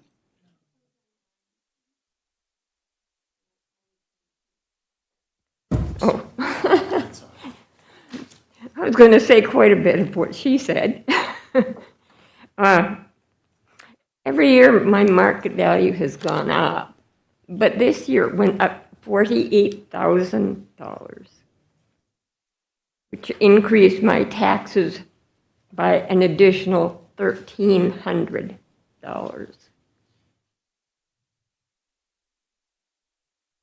And that's what I'm on a fixed income. And now that, but I've become disabled, and I end up having to pay people to do everything for me. And I hope that you really do something to reduce this, because otherwise I'm going to have to leave too.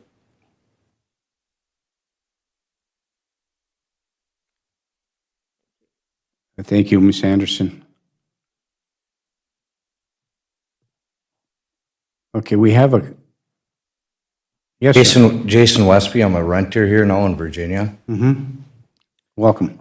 Thank you. Thank you guys for having an open meeting and everything like that. It helps, actually, but it only helps if stuff gets done. Because when you talk, and nothing gets done, people get angry. Outside of that, you mentioned a levy from other cities or other towns. What was that for? Like, if you could raise it, you'd have to go through their entity in order to raise it? That is for the ambulance service, for providing advanced life support ambulance. if we provide, which we do, we have a 640 square mile ambulance license, so we service ALS service for all the communities.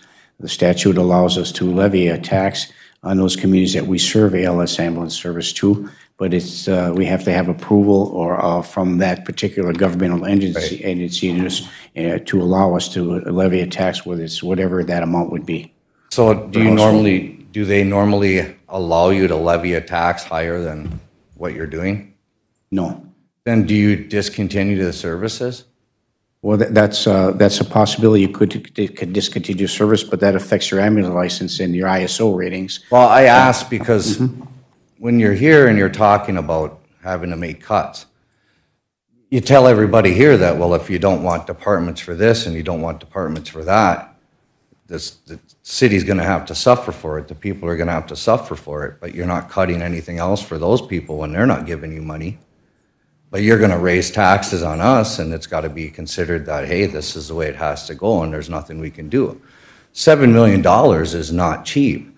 I got 20 years of work left. That's not even going to be paid off by the time I'm done working, and that's if I'm able to stay inside this town.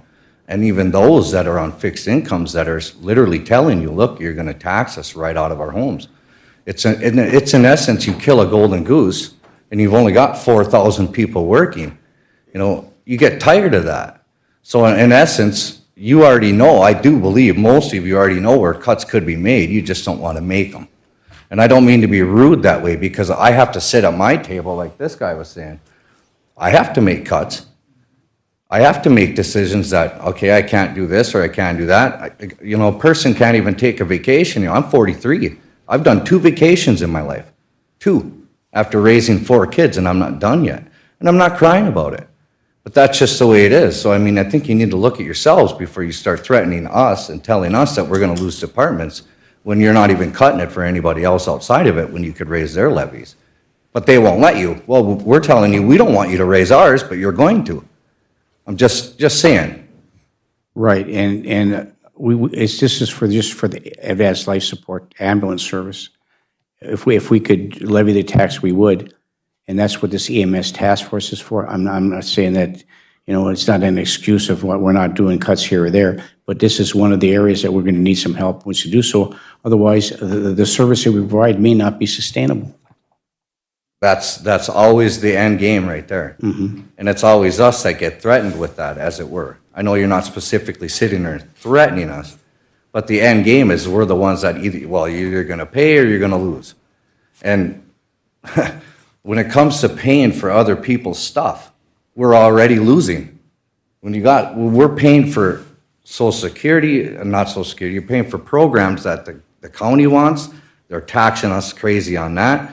You're paying for any other program, whether it be through the libraries or the schools or anything else that we have to pay for, which in essence, people do need it in some instances. But we're already paying. And we can't keep up with raising and people getting raises and people paying or getting medical and things like that out of our back pocket when we're struggling just to keep ours.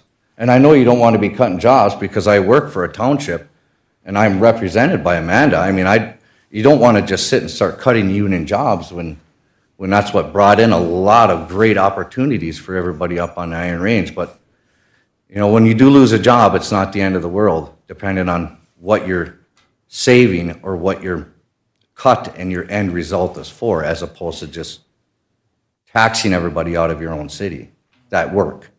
That's all. Okay, well, if I may just clarify about the ambulance service, because I probably maybe did clear in my presentation, is that when our ambulance service goes out, we get reimbursed in 3 ways: private insurance, private pay, and Medicare. And so when we go on the AL service, we can charge so much per ambulance run. We get reimbursed for those ambulance runs. And so when we don't get reimbursed enough, that's the gap that we have to fill, and we are paying for that gap. Your citizens here are paying for whatever that gap is. So by changing the response model, moving personnel around, having full-time here, part-time here, so for the first time, I think, in a long time, the ambulance service is in the black this year. So that's helpful, but not sustainable. So the model that we have can't be sustainable over time. And yes, we're going to have to make I'm some hard I'm decisions. not being reimbursed for anything, and neither is anybody here, and that's not sustainable. That's true. Just saying. Thank you. Thank you. For your time. Yep.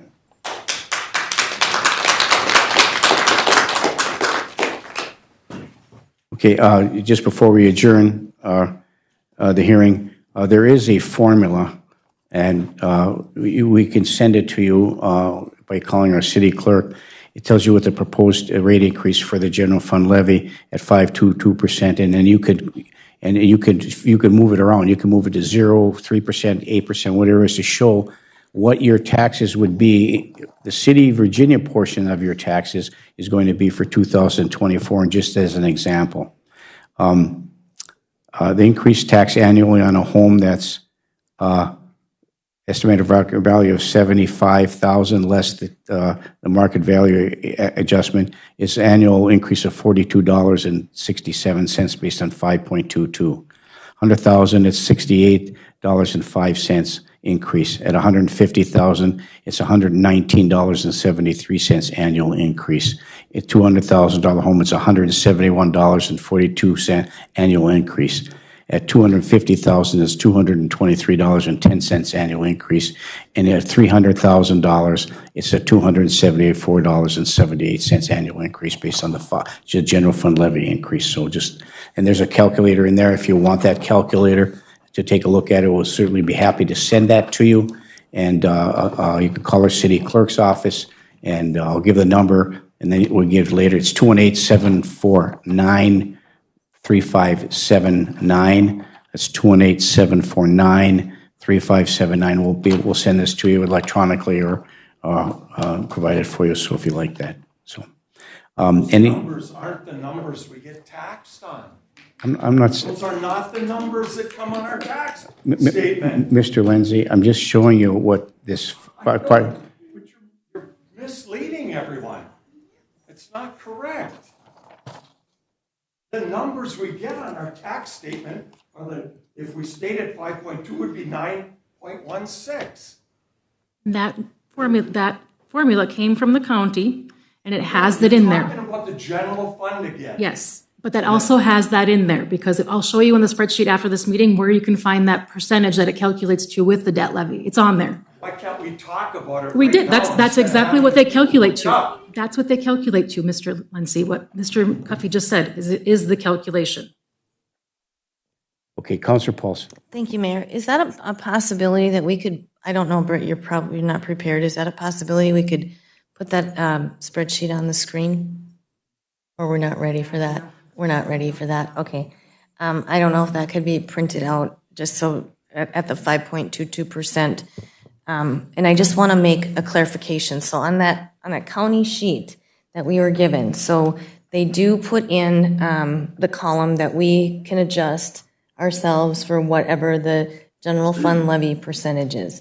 Now, when I looked, I think, what was it at 16.8, the debt levy, so let's talk about the debt levy percentage, was that at 16.8% approximately? Approximately. Okay, so then when you add those two together, that's your total levy, taxable levy. Then what's something that's called the fiscal disparity. So Hennepin, Anoka, Ramsey counties, they put in, because they have a much higher commercial properties, so they put some monies into a pot that goes to throughout greater Minnesota. The Taconite region is one of those regions.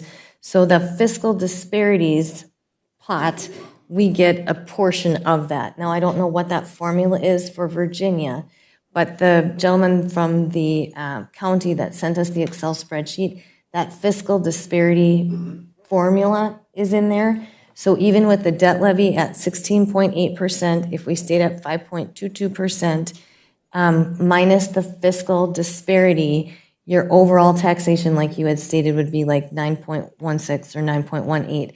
But what you're trying to understand is it's all one piece. It's all one grouping. And the only thing different, I think, about 2024 on the debt side, on the debt levy side, is the $1.1 million bond payment for the public safety building, which is a huge hit. But then once we do that, that's automatically included, but it's not going to help anybody that's on a fixed income or trying to figure out things going forward with your own budget needs, with our own family's budget needs. On top of that, when the estimated market values increase, like the county comes in and does the assessing, the city doesn't have control over that. So then that's another whammy on top of the steam conversion, on top of us voting yes for the school. So we've really been hit.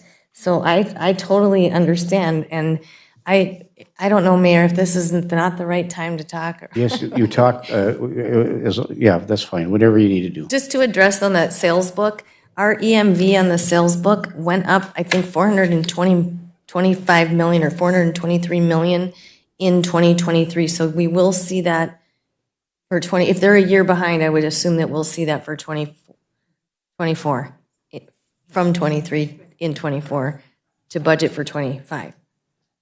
Did I say that right? Okay. So I had done just a spreadsheet. So I had gone on, and I don't want to segue, but I want to talk about this a little bit, if I may, Mayor. So we have a couple accounts, and I focused on how we could do reductions without doing staff reductions. So one of the accounts is account 209, and it's listed under miscellaneous supplies. Then I went through each, whether it's the council, the mayor, public works, park and rec. So I wanted to know, like, what is miscellaneous supplies? And then, so that's account 209. Then we have account 319, which is other professional services. Again, I did that throughout all the departments. So, and some of those are not general fund departments. So I didn't minus it out, but Britt did that after the fact.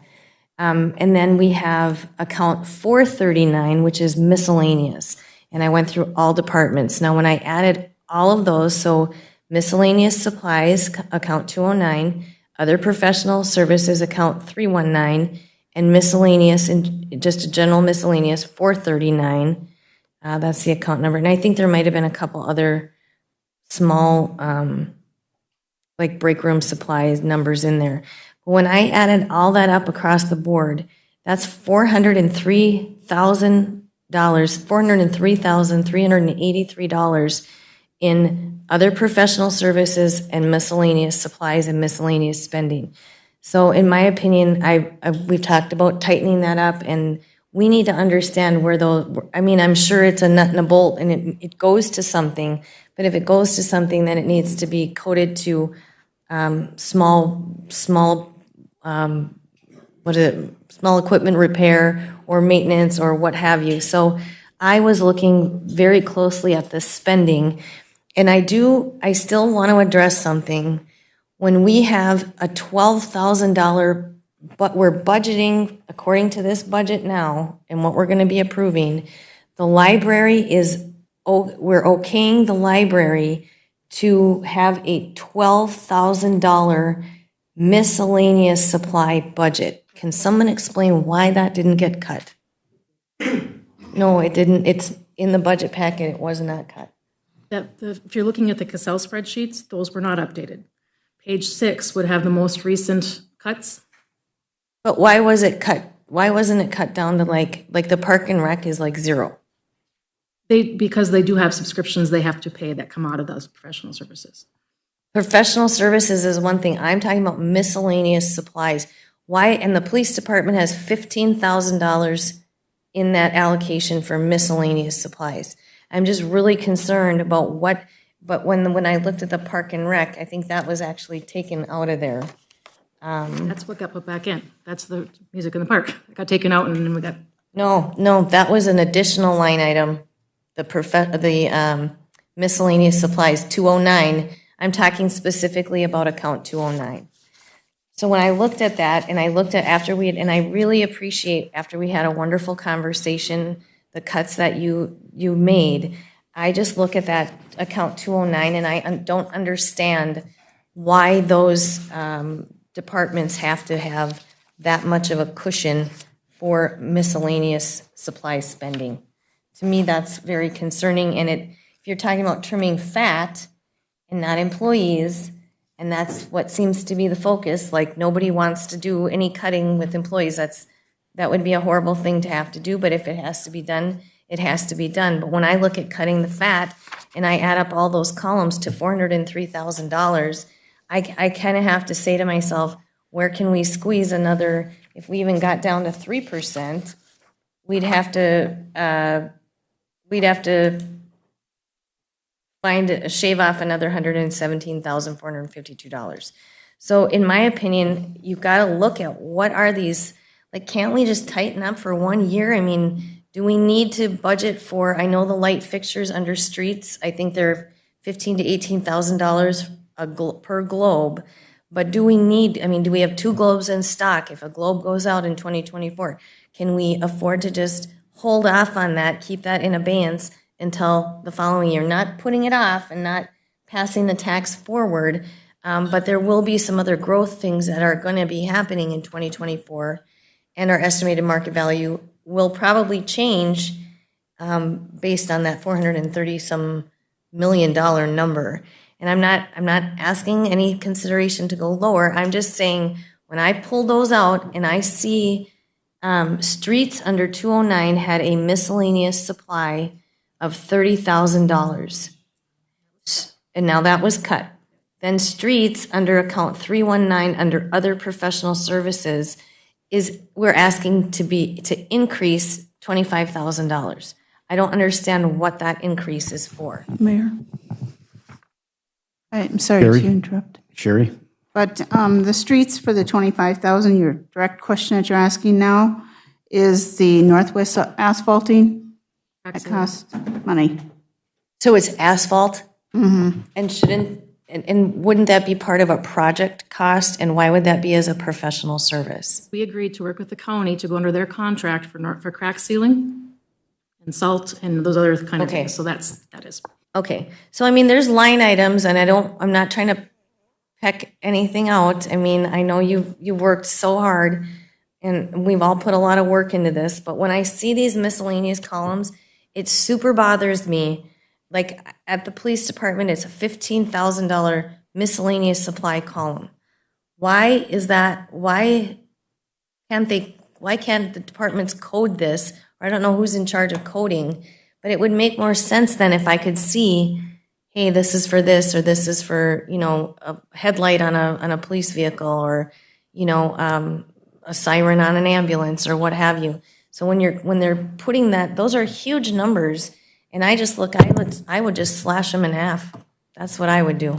But I can't even suggest doing that because I don't know what they're being spent on. But that is a huge concern to me, this miscellaneous spending. Thank you, Mayor. Thank you.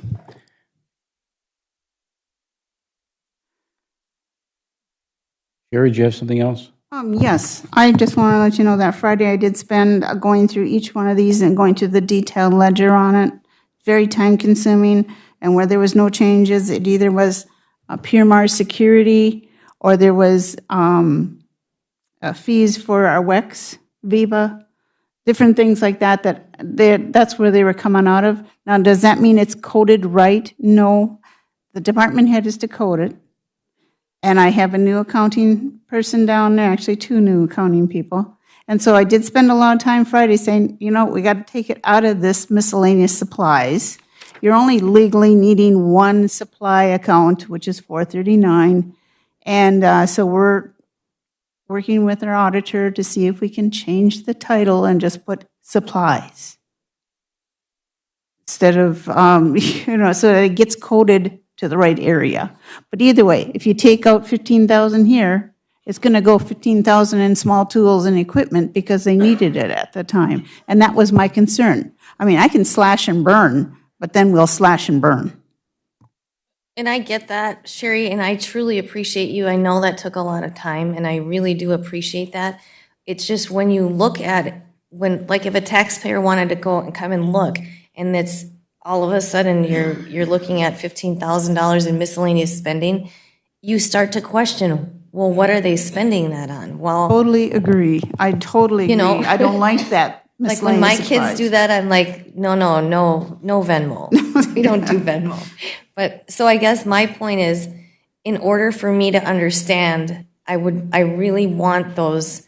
And supplies is too generic too, I think. I think you need to kind of drill down a lot more on that.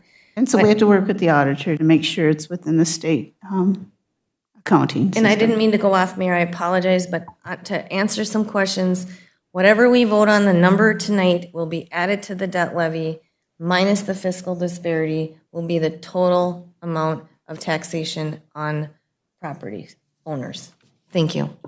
Yes, thank you, Councilor Paulson. That's what we discussed last week, and those cuts were made in that meeting that we had. I think more clarity is needed with respect to the miscellaneous supplies. Sherry, you're working on that? We need to know, the public needs to know. If they have a question, they need to be able to just look it up, and there it is. So clarity is important. Okay, anybody else, any other council have anything they'd like to add before we adjourn the meeting? Anybody else from the public would like to come and speak, you're welcome to do so.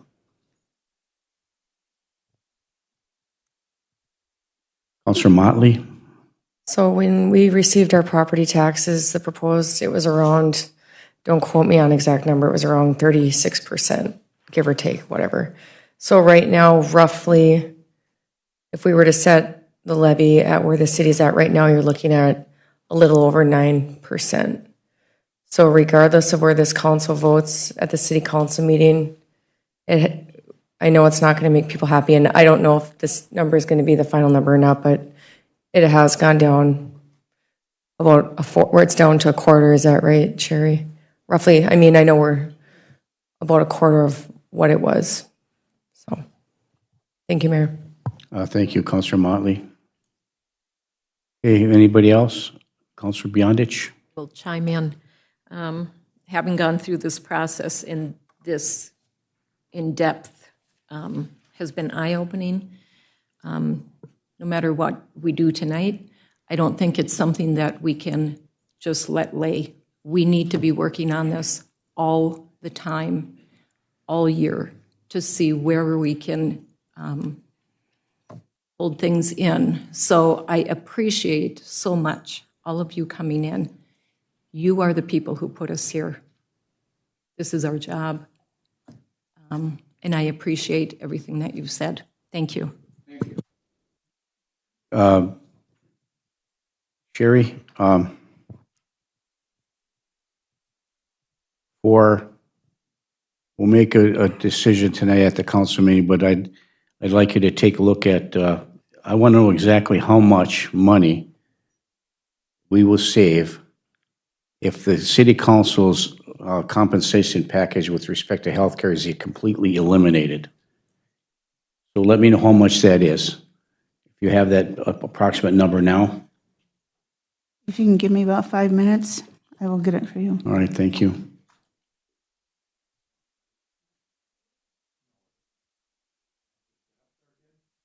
No need. If you guys are going to take a cut, the city employees are going to have to take a cut in their healthcare and benefits. Not you. I'm not going to single out one single person. You're going to carry the load. We're all going to carry the load. Would you get that number for me, please?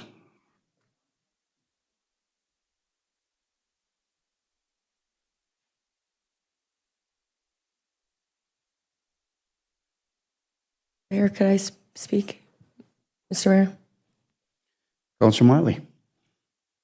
I think I make, Sherry, correct me if I'm wrong, but I make $300 and some a month. Yeah, your gross salary is $300 a month. So we're not breaking the taxpayers' bank. The city has a spending problem. I did not get on this council to get city insurance. It was provided. I took the cheapest of the three to the taxpayer. And guess what? It's better than any healthcare insurance I've had through Essentia Health or St. Luke's with the best package from both providers. And I took the cheapest. So, you know, we're trying there are some on this council that feel there is a spending problem, and I'm one of them. So I'm trying. Thank you, Mayor. Yeah, thank you. Okay.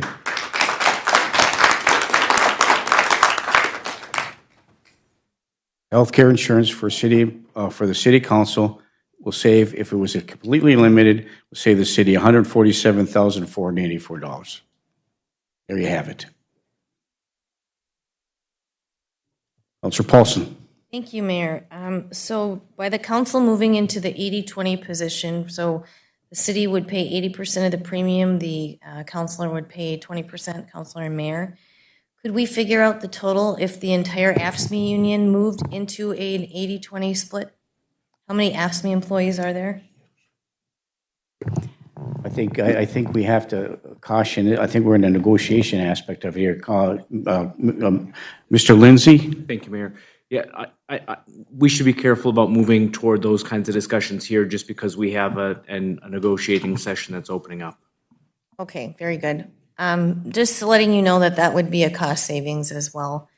Probably almost $300,000 cost savings. I already know the answer to that. Thank you, Mayor. Okay, thank you.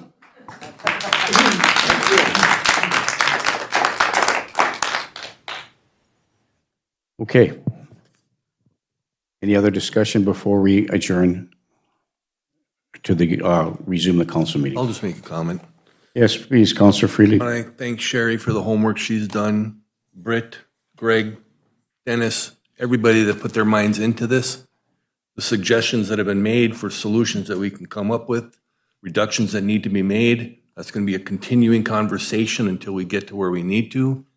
But I also want you to recognize the fact that any decisions that are made, which are difficult decisions, affect me, a retiree, on a fixed income as well. So it's double tough for me to do that because I'm doing it not, and I've heard that tonight, you're doing that to us. We're doing nothing to you. We're doing what needs to be done. And I'm affected as equally as you are with these decisions that have to be made, just so you understand that. Thank you. Thank you, Councilor Freely. Okay. One more time. Anybody else that'd like to speak before we adjourn the hearing? Okay. Seeing none, we will adjourn this hearing of Truth and Taxation at 7:40 p.m. We stand adjourned, and we will immediately resume our city council meeting. We are adjourned.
Okay, would the council like to take a couple minutes before we resume? Okay, let's take 5 minutes before we'll resume the council meeting. Thank you. I'll print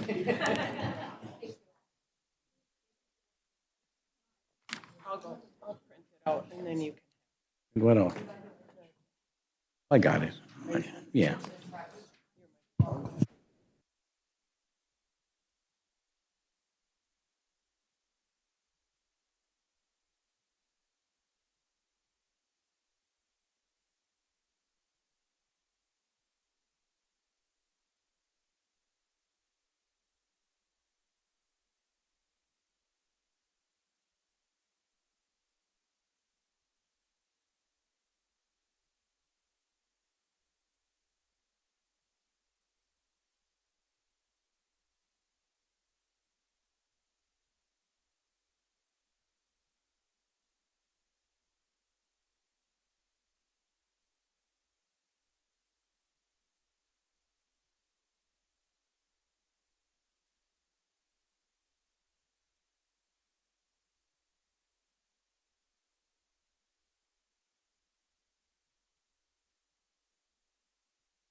Okay, let's have a seat, everybody, please, and we'll resume the council meeting.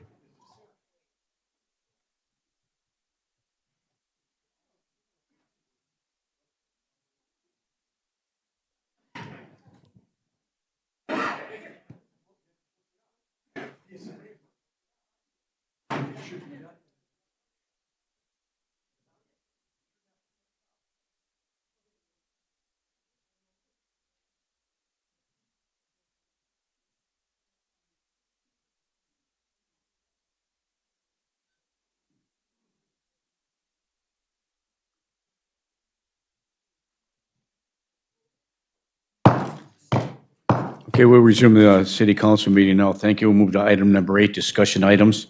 Item 8.1 is approve the memorandum of understanding with AFSCME. Is this related to the sick and safe? That is correct. They're in sick and safe time. That goes into effect January Time, 1st. yep. Okay, thank you. I'll move the memorandum of understanding. Moved by Councilor Johnson to approve. Is there support? Support. By Councilor Beyondich. Is there any further discussion? Hearing and seeing none, all those in favor signify by saying aye. Aye. Aye. Opposed? Motion carries. Item 8.2, approve the following 2022 tobacco licenses. Item 8.2A, Edwards Oil Incorporated, doing business as Lucky 7 Northside. 8.2B, Edwards Oil, doing business as Lucky 7 Hoover Road. 8.2C, Miners Incorporated, doing business as Super One Foods North. Item 8.2D, Miners Incorporated, doing business as Super One Foods. Item 8.2E, Renda Incorporated, doing business as Rocket Liquor. 8.2F, DG Retails LLC, doing business as Dollar General Store, number 13970. Item 8.2G, C&B Warehouse, distributing, doing business as Virginia Shortstop. 8.2H, C&B Warehouse, distributing, doing business at Virginia Shortstop Express.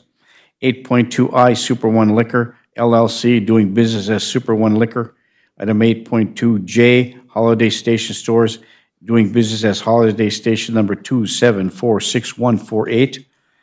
Item 8.2K, Holiday Station Stores, LLC, doing business as Circle K, station number 2746041. Item 8.2L, the Virginia Smoke Shop, doing business as the Smoke Shop. 8.2M, Mike Warwaz, doing business as a Super Smoke Shop in Virginia. And item 8.2N, Dennis Yorzak, doing business as the Newsette. These are the items for the tobacco purposes, looking for council action for approval. Moved by Councilor Johnson for approval. Is there support? Support. By Councilor Motley. Is there any further discussion? Hearing and seeing none, all those in favor signify by saying aye. Aye. Aye. Opposed? Motion carries. 8.3, approve the 2024 second-hand goods license for the following. 8.3A, Anthony Altobelli, doing business as Power Play Sports. Item 8.3B, Priscilla Treistman, doing business as Jackie's Attic Thrift Shop. 8.3C, Rachel Strasser, doing business as Rachel's Thrift Shop. Item 8.3D, Willie Speltz, doing business as Twice as Nice. Looking for a motion. So moved. Moved by Councilor Johnson. Is there support? By Councilor Freely. Further discussion? Hearing and seeing none. All those in favor signify by saying aye. Aye. Aye. Opposed? Motion carries. Item 8.4, approve the 2024 solid waste haulers license for waste management. So moved. Moved to approve by Councilor Johnson. Is there support? Support. By Councilor Motley. Is there any further discussion? Hearing and seeing none, all those in favor signify by saying aye. Aye. Aye. Opposed? Motion carries. Item 8.6, approve the 2024 massage license for the following. 8.6A, Susan Santee, doing business as Ah Massage. Item 8.6B, Annie Moe, doing business as Heinta H&H. And item 8.6C, Tara Tricano Reinerson, doing business as Bear Rhythms at the Blue A Salon and Spa LLC. So moved. Moved to approve by Councilor Johnson and supported by Councilor Barnzelli. Is there any further discussion? Hearing and seeing none, all those in favor signify by saying aye. Aye. Aye. Opposed? Motion carries. Item 8.7, approve the 2024 kennel license for Angela Nyans, doing business as Shaggy's. Moved by Counselor Freely for approval. Is there support? Support. By Counselor Johnson. Is there any further discussion? Hearing and seeing none, all those in favor signify by saying aye. Aye. Aye. Opposed? Motion carries. Item 8.7, I'm sorry, excuse me, 8.8, approve the 2024 pawnbroker's license for Thomas Anderson, doing business as North Star Pawn and Gun. So moved. Moved by Counselor Motley. Is there support? By Counselor Beyondich. Is there any further discussion? Hearing and seeing none, all those in favor signify by saying aye. Aye. Aye. Opposed? Motion carries. Item 8.9, appoint Crystal Royer to the Charter Commission for a 4-year term ending 4 years after the appointment. So moved. Move to approve by Counselor Motley. Is there support? Support. By Counselor Paulson. Is there any further discussion? Hearing and seeing none, all those in favor signify by saying aye. Aye. Aye. Opposed? Motion carries. Item 8.10, adopt a resolution for the issuance, sale, and delivery of temporary GO Charter Notes Series 2023B. So moved. Move to approve by Counselor Johnson. Is there support? Support by Counselor Beyondich. Is there any further discussion? Counselor Paulson. Further discussion? Hearing and seeing none. All those in favor signify by saying aye. Aye. Aye. Opposed? Motion carries. Item 8.11, approve the updated memorandum of understanding with Minnesota TF2 for technical rescue response. Move to approve by Counselor Freely. Is there support? Support. By Counselor Motley. Is there any further discussion? Hearing and seeing none, all those in favor signify by saying aye. Aye. Aye. Opposed? Motion carries. Item 8.12, discuss or approve the planning grants for the stormwater and wastewater resilience planning. And could you give us a little synopsis of that, Britt? We actually have Matt Reeder, City Engineer of Record, who's been patiently waiting, sitting here in the audience to talk about this. Well, thanks for waiting, Matt. I know it's been a long an evening for you, and welcome. And can you give us some info on this? No problem. Good evening, Mayor and City Council. You guys were rolling. I almost hated to come up here and kill the momentum. You guys are rolling through that agenda, but I will try to keep this brief, but give you enough information to put this into context. So as you well know, over the last several years, we've been working capital improvement planning, roads, sewer, water, all those things, and trying to come up with how can the city get the most bang for your buck. Obviously, there's infrastructure needs. We've identified those. Roads, as I said, all the utilities. But what we're trying to do is we're trying to get a real good handle working with Public Works on trying to find what are the highest priority areas, right? What are we going to spend money and get the most bang for our buck on these projects? We've been pretty successful so far just from experience that we've had through the Public Works staff and others working together to come up with the projects that we're currently undertaking. The city recently invested in, which by the way, if anybody wants to stop by our office, or even I could do it at a meeting, come by and take a look at the GIS that's done now. That's going to be really helpful for the city moving forward. But by all means, stop by the office someday. I'd be happy to call it up and show it to you. Invested in that. The city applied for a grant and was successful on the sanitary sewer side in getting some infiltration and inflow monitoring going on throughout the city to try to pin down where maybe are the highest areas of infiltration and inflow, which is taking away capacity at the wastewater treatment plant, and you're treating water. And I'm not going to use that phrase that I used before, Mayor, that you liked so much on, but trying to save some money at the wastewater treatment plant downstream because we're treating water we don't need to treat, right? So what this is now is there's an opportunity for the city to apply for a grant to do a little bit more planning on the storm sewer side. So related to localized flooding, your Public Works Department has been working pretty diligently to open up ditches, make some repairs, try to get that storm water flowing better. Jim's done a lot of work. Him and his crew have done a lot of work this past summer in that. So this opportunity came up. It's to look at some more of those types of things. Look at your stormwater system, do some modeling, computer modeling, figure out where some of these areas are. And hopefully when planning is in effect, you can take all these different plans and overlap them, and maybe there's gonna be some areas in town where there's a common theme going on, right? So then you can, again, the most bang for your buck type of a thing. So whether we'll be successful, if the council chooses to move forward, I don't know, but we don't know if we don't try. And so the application, excuse me, the application is in the packet. There is, it's a 90% grant, 10% match. The number that's highlighted, it's still highlighted for a reason, because the total's right, but the split's not quite right. It would be, if we go in for the 107,000 and some change, I can't remember what the exact number was.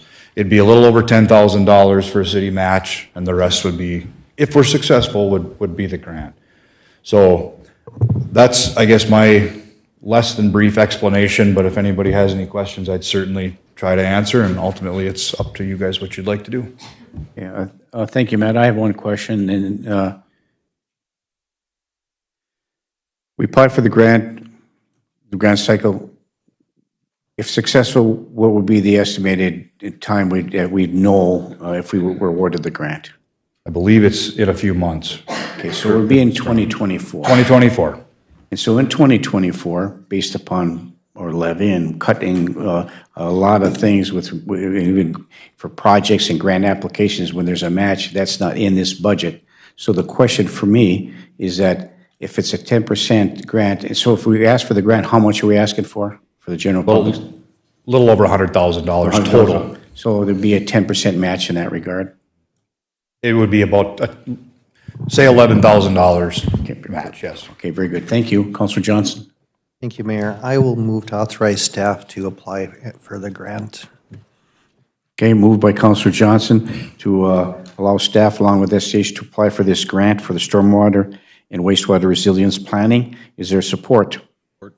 Support by Councilor Freelieb. Is there any further discussion? Councilor Beyondich? Never-ending question. Mayor, Yes, please, Sherry. can I answer with a question?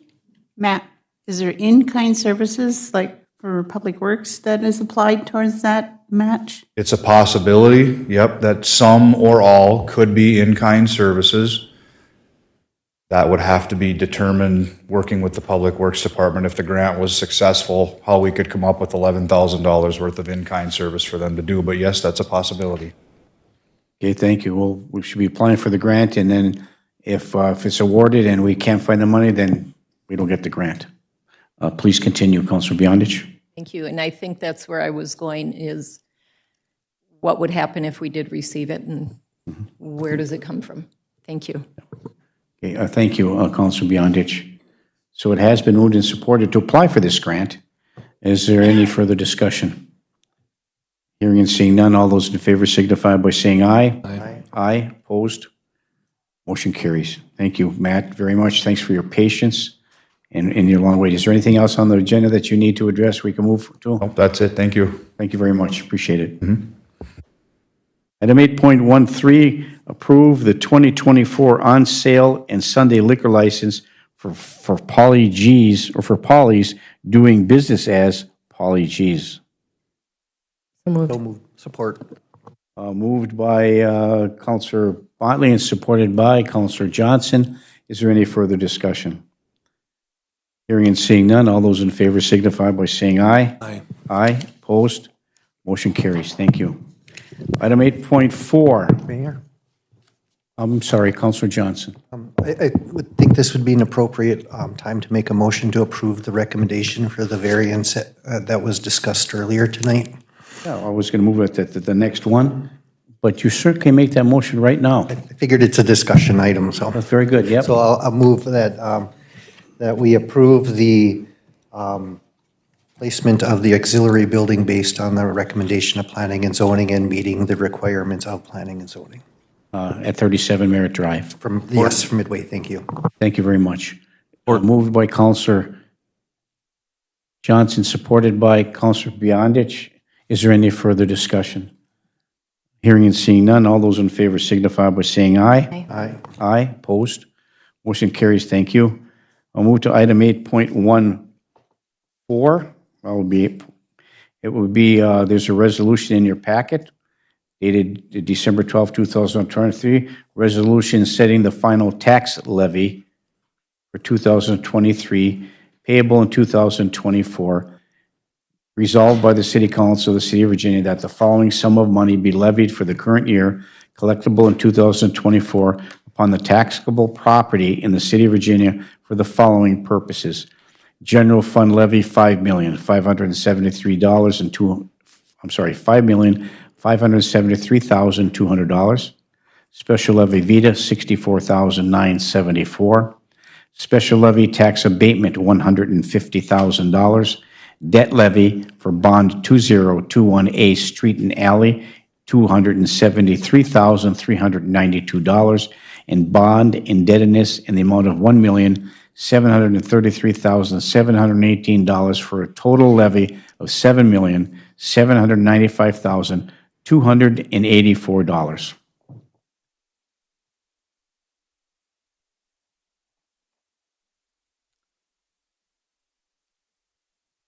Councilor Paulson. Thank you, Mayor. I would like a clarification on the actual dollar amount of the debt levy. What's in our packet is added in. I know Sherry gave it at one point. It was like 1 point something million.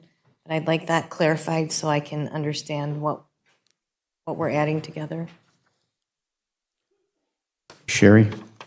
Sure, Councilor Paulson. It's called bonded indebtedness. It's $1,733,718. So 1733.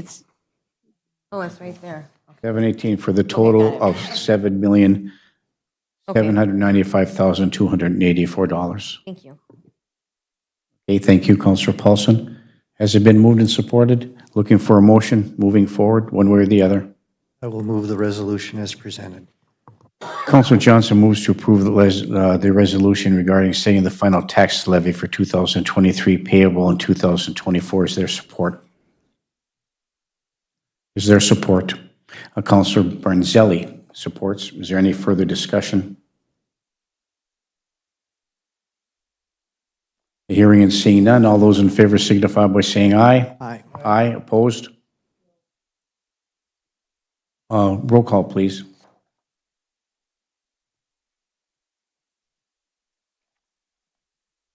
Johnson? Aye. Baranzelli? Yes. Huffy? Aye. Motley? No. Friedlieb? Aye. Paulson? No. Beyondich? Motion fails, 4-3. Okay, next item, 8.15, is a resolution for adopting the budget for year 2024.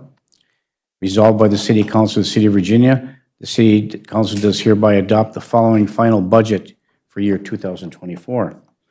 Revenues, the levy for the general fund, $5,573,200. Special levy Vita, $64,974. Special levy tax abatement, $150,000. Levy for bond 2021A Street and Alley bonds of $273,392. Levy bond indebtedness, $1,733,718 for a total levy of $7,795,284. Other revenues in the amount of $11,971,340. And reserves, zero. Transfer in from other sources, $225,100. That's $225,100. So the total source of revenue funds of $19,991,724. Use of the funds expenditures, general fund $19,232,928. Debt service of $758,796. So the total use of funds is revenue is $19,991,724. Looking for a motion, one way or the other. Looking for a motion. Councilor Johnson. I'll make a motion for discussion. Okay, Counselor Johnson makes a motion to approve for discussion. Is there support? Support by Counselor Friedli for further discussion. Further discussion, Counselor Johnson. Thank you, Mayor. I guess my question is, since we don't have a source of almost $8 million of revenue, how do we justify a budget? What's the next step, since we do not have a levy to submit? And the current levy, if we do not act tonight, will be 21% at $600 and some thousand if we do not act on this before the end of the year. Right. If we, by this not passing tonight, we have another opportunity to make adjustments if necessary, but we're required to submit the general fund levy by the end of this year. If we don't, then our levy stays at 21%. That is correct.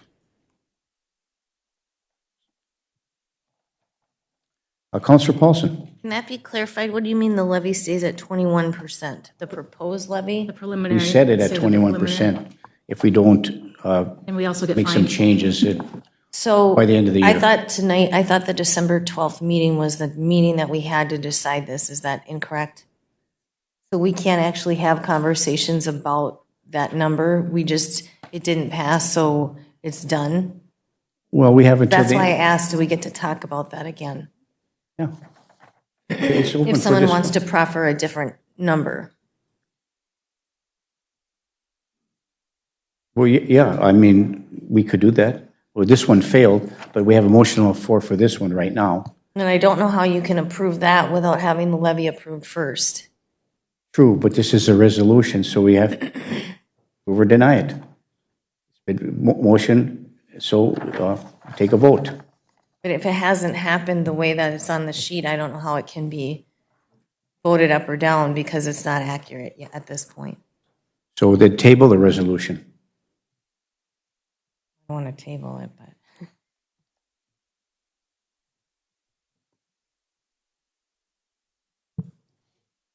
Has been moved and supported. Is there any further discussion?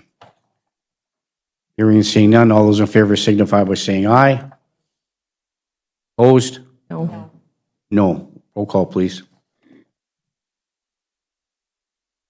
Baranzelli. Huffy. No. Motley. No. Friedli. No. Paulson. No.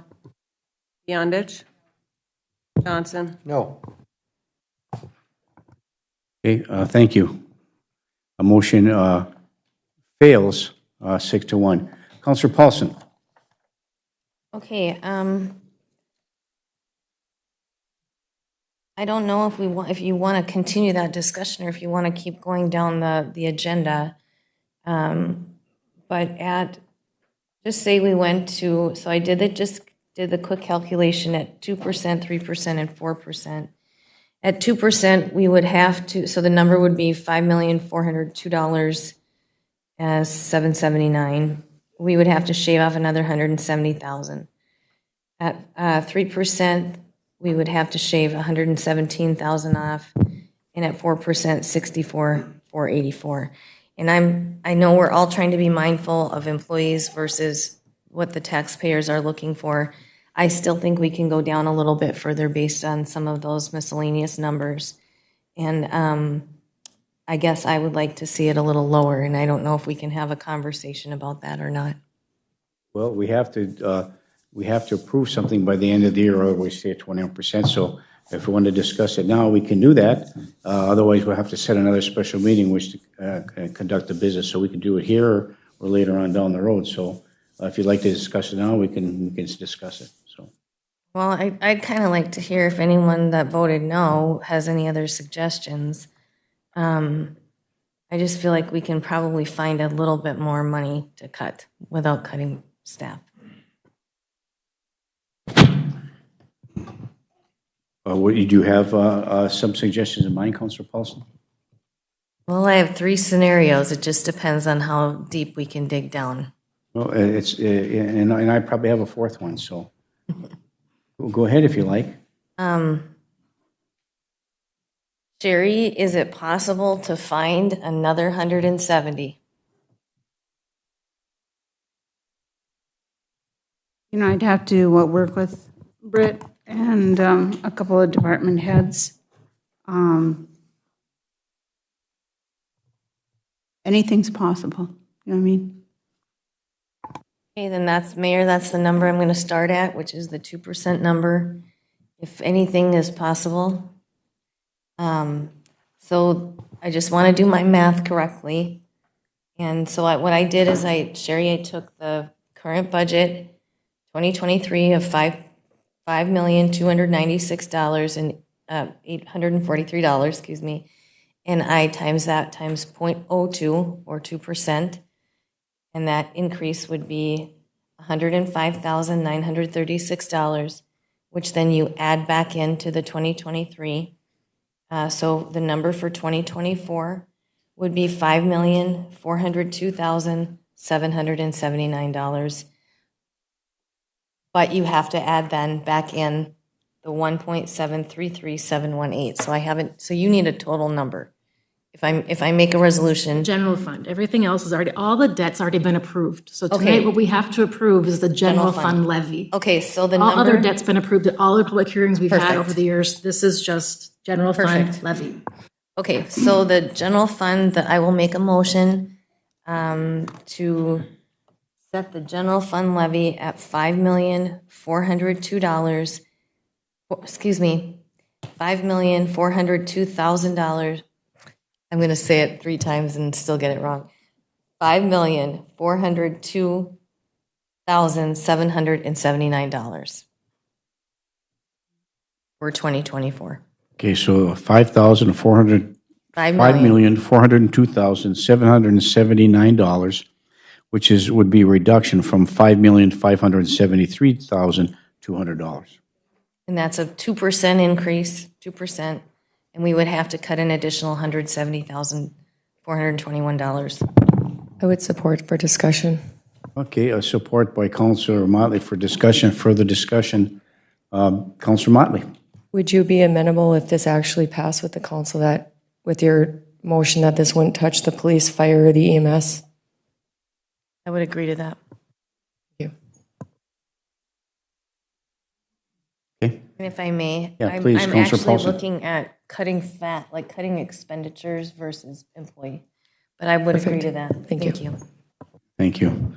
So everything's on the table here. You're going to try to reduce it. How much? We don't know where that's going to come from. Sherry will do that math and try to figure out where we can get some additional money with respect to that. My concern is that if there's fat to cut it. But if there's not, and it limits our ability to provide the services, even though we're keeping our employees intact, you're not going to be able to provide some of the services, then there's an easy way to cut that money immediately.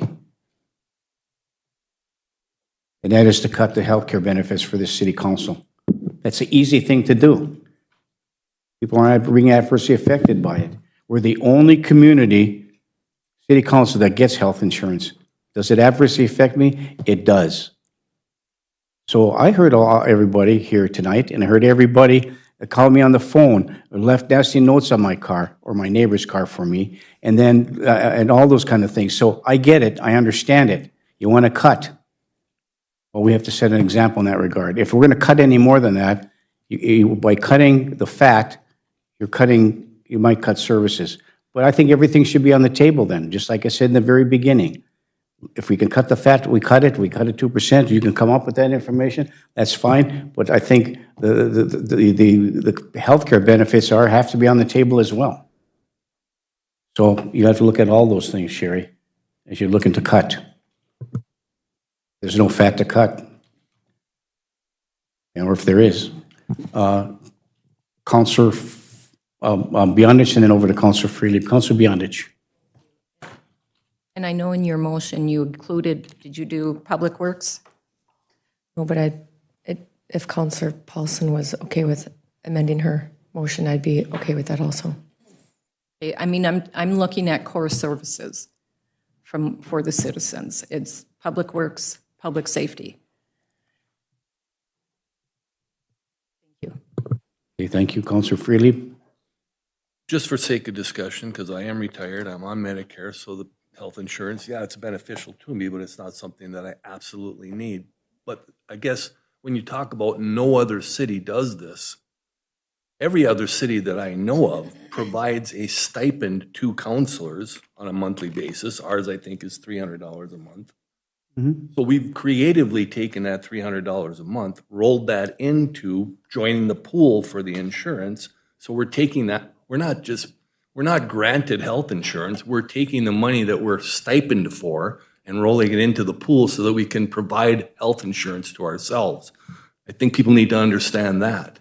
Other cities don't do that. We've done that. So it's not like we're being given health insurance. We're taking the stipends that were provided and rolling that into be provided health insurance so that we can join the pool. Am I correct? Yes, but there's a cost to that. You are only paying 10% of that premium. You know, the city pays 90%. And then we also cover your deductibles. So that's, you know, $2,000 or $4,000, depending if you have single or family. And so, yeah, and like I said, we already proposed an 80-20. We could propose 75-25. We could do 50-50. We could eliminate it entirely. I'm not opposed to setting that example, to be honest with you. But I think the way we've done this has been creative to provide health insurance by utilizing the stipends we're given to roll it into purchasing health insurance through the pool, so that they understand we're not just being given that. Yeah, thank you, Councilor Freely. Councilor Paulson. Thank you, Mayor. And I would just clarify that I would include, as Councilor Motley and Paulson, I mean, it's so late, beyond it. So it would include all emergency personnel and public works, correct? Clarify, please, one more. The cuts will be not in those core services, right? That's what. Okay, thank you. So can I ask, Mayor? Yes, Sherry? So you're looking for an overall cut of $328,116. My math incorrect? Well, you wanted 5 million. We're at 402. 5.4 million. Yeah, because we're only at 276 right now. You couldn't cut 300,000 out of there. So it's just that 2% is, you're just adding 105,000 to the existing budget, which is 5.402. And that, if you minus out the 2024 proposed 5.573 minus 5.402, that's an additional $170,421 in cuts. That's what I'm hoping we can accomplish. I just want to give a cautionary that probably will be staff. I just hope you guys understand that. I understand it's not going to be in the core services, but we can't eliminate all miscellaneouses. There are things in the miscellaneous that we have to reallocate and recode to a better place. So that just saying we're cutting all miscellaneous out of everybody's budget, it's not going to work. It's going to be staff, and it's not going to be core service staff, but it's going to be other staff.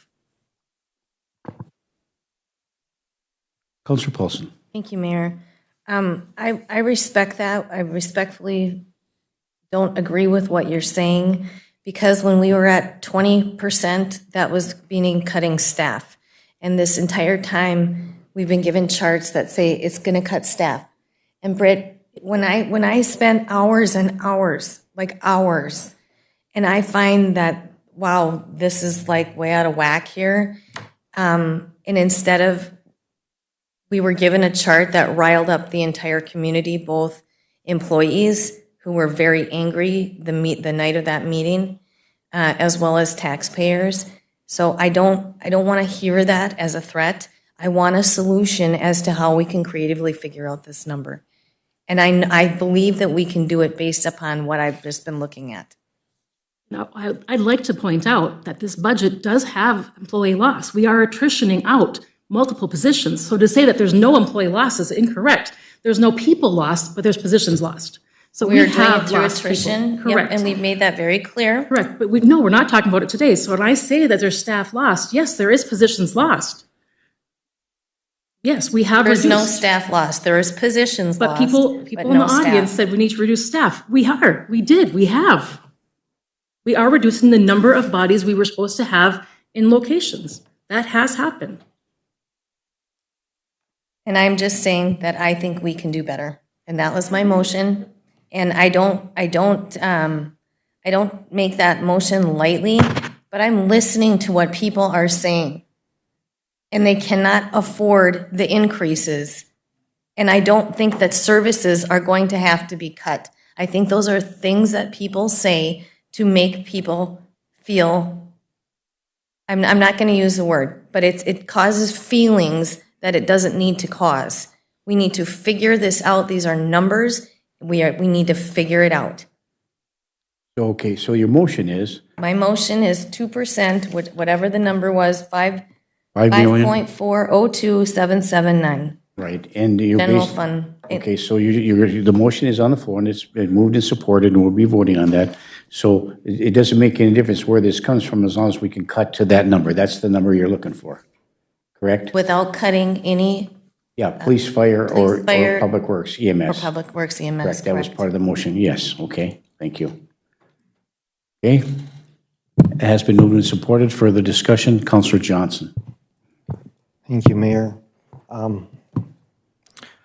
First of all, I know exactly how much money I get every month in my checking account from this job, because I do live paycheck to paycheck. I know that on average I get a check, my account gets between $400 and $425 a month.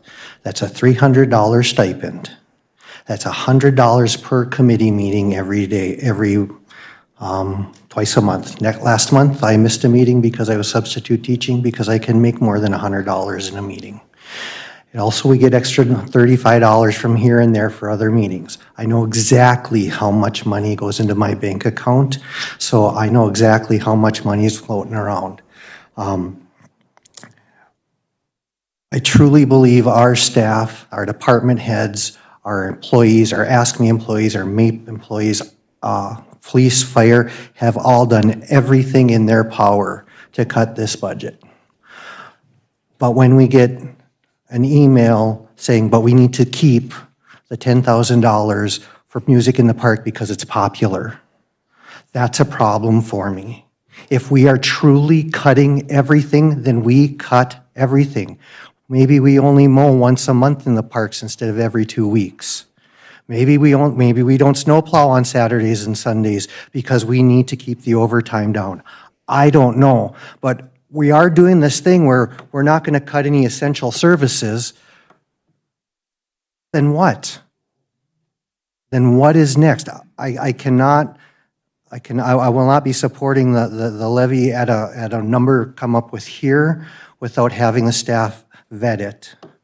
I trust our staff. Our staff have been doing this job for years. The people that make the decisions in this town live in this town. There are 7 of us elected. We make those decisions. It's illegal for anybody to imply that someone working for the city can't not live in the city, that they have to live within the city limits. That's a state statute that shouldn't even be brought up in this room, ever. People can live where they want, and they can work where they get a job. I'm proud of our staff. I'm proud of the work that they have done hours and hours and hours before August 15th. This didn't start August 15th. Last year, when we were having contract negotiations, we were discussing how do we pay for this year and next year and the year after. It really isn't as simple as just non-essential. And I've had this discussion about the library 1,000 times. It's low-hanging fruit because a lot of people who come to these meetings don't go to the library. They don't see what happens at the library. They don't see what happens when kids who have nothing get to go to library programs and get enrichment and might get a spark that's going to last their life so they can sit in this seat. We have to be logical about this. We're going to cut to the point where there is nothing, that we will be working from 8 to 4, Monday through Friday, and that's what the city will be open. I am willing to give up my insurance. It's the only insurance. Prior to being on the city council, I have not had insurance. I am 48 years old. And prior to getting on the council, I have had 0 health insurance. I am blessed and thankful that I have single coverage for myself, so that when I have to get my diabetes medication and all that other stuff, it's great. But if it's going to make the difference between keeping the library open and me sitting here, Take it away. I don't need it. I need it. I don't want it. But you're right, Amanda, it's not been discussed at length in this room. How do we adjust that? We have to make logical decisions, and you put us here to make decisions for you. You're trusting us to do the best we can. We all have different points of view, and so we come to theoretically a compromise at some point. I thought 5 point whatever was an amazing compromise coming down from 21. And that's because the staff keep looking and working and looking and working. So I won't be supporting anything moving forward when it goes to the levy or the budget until there's stuff to back it up. I think setting a goal like that and saying figure it out is unfair to our staff. I think that it's something that they've already done all the work. And if there's other ideas that the 7 of us elected officials have, I think they need to be concrete, a concrete directive, cut this, and cut this. Because I'm concerned that after, when it starts rolling down, we're gonna hear from anybody, the general public, from counselors, from staff, well, the staff recommended this, so that's why we did it. I make the decision for the citizens, and I will hold myself responsible. I have said many times in this room that, yes, I am responsible for setting the levies of the past 7 years. I've been doing this for 7 years. Most of us in here have done this more than once, more than twice, more than 5 times. That it's come down to, well, I didn't really understand it. That frustrates me beyond belief, because we've been sitting here. We've been doing this already. I get it. When I have questions, I ask. So as we move forward, I'm willing to look at other numbers, but I want to see the work and the information prior to setting a number and saying good luck to the staff, because they have done their job. And I wrote down, we're already not hiring positions we need. We're not hiring a tech person for the city. We're not hiring a tech person for the library. There's a retirement or 2 coming. We're not hiring a whole lot of people at the Ironton Motors Event Center. We've held off. We're finally right-sized at the fire department and the ambulance service. The police department is right-sized for now. We've done all that work. At some point, we have to spend some money or we're not going to be able to move forward. We need to increase our tax base. How do we do that? 3 apartment buildings would have been phenomenal. That's a lot of people living in the city of Virginia. Having some other stores come in, great, we're working really hard to help them all so that they can increase our tax base. It's a multi-lever thing. One of the things that I haven't seen anywhere is that the city of Hibbing gets twice as much mining money that the city of Virginia does. That hasn't been brought up in here at all. We got a little chart. I saw a chart, I don't even remember where anymore, it's so much. They get more money than we do from the mining companies. It's not equally distributed amongst. So yes, it's different. They're all different cities. I've had people reach out to me and say, I used to live in the metro. Our taxes here are amazing. And the service is impeccable. Plowing, Duluth doesn't plow on the weekends. If you remember a couple snowstorms ago, it was 4 or 5 days before some people got out. Our folks are out that next day.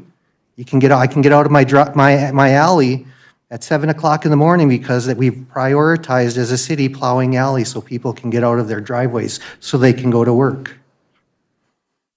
So my frustration level is high as well. And I want people to understand that I'm a taxpayer. Mine on my house, my $50,000 house is now a $64,000 house.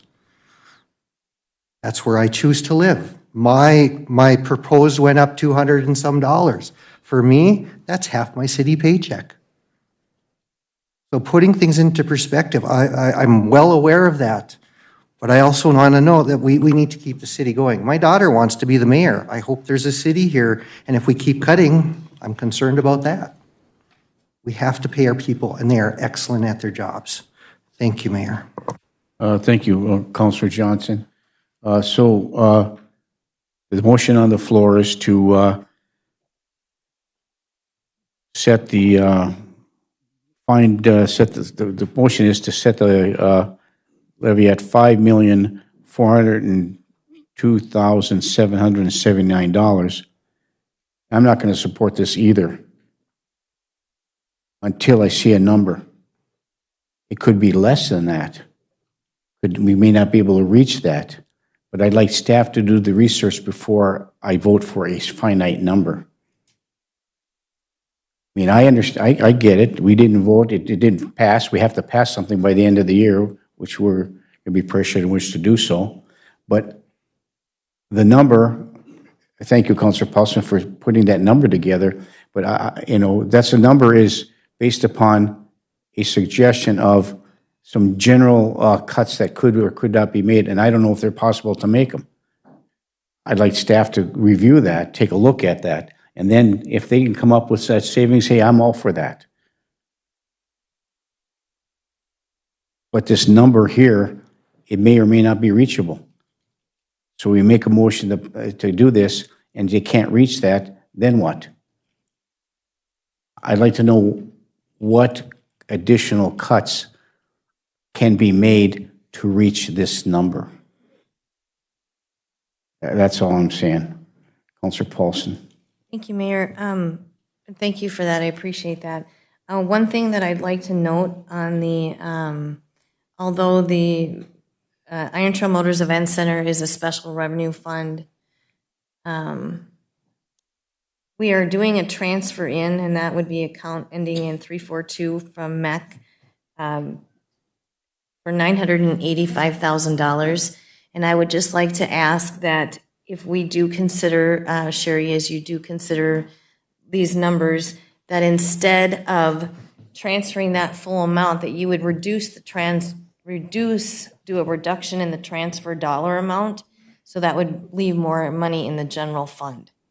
So if we need to adjust those other professional services or miscellaneous or what have you in any of those special revenue funds, but especially because we are transferring in from the general fund to this special revenue fund, that instead of transferring in the full 985, you could just do a reduction, however you're going to do it on the general fund side.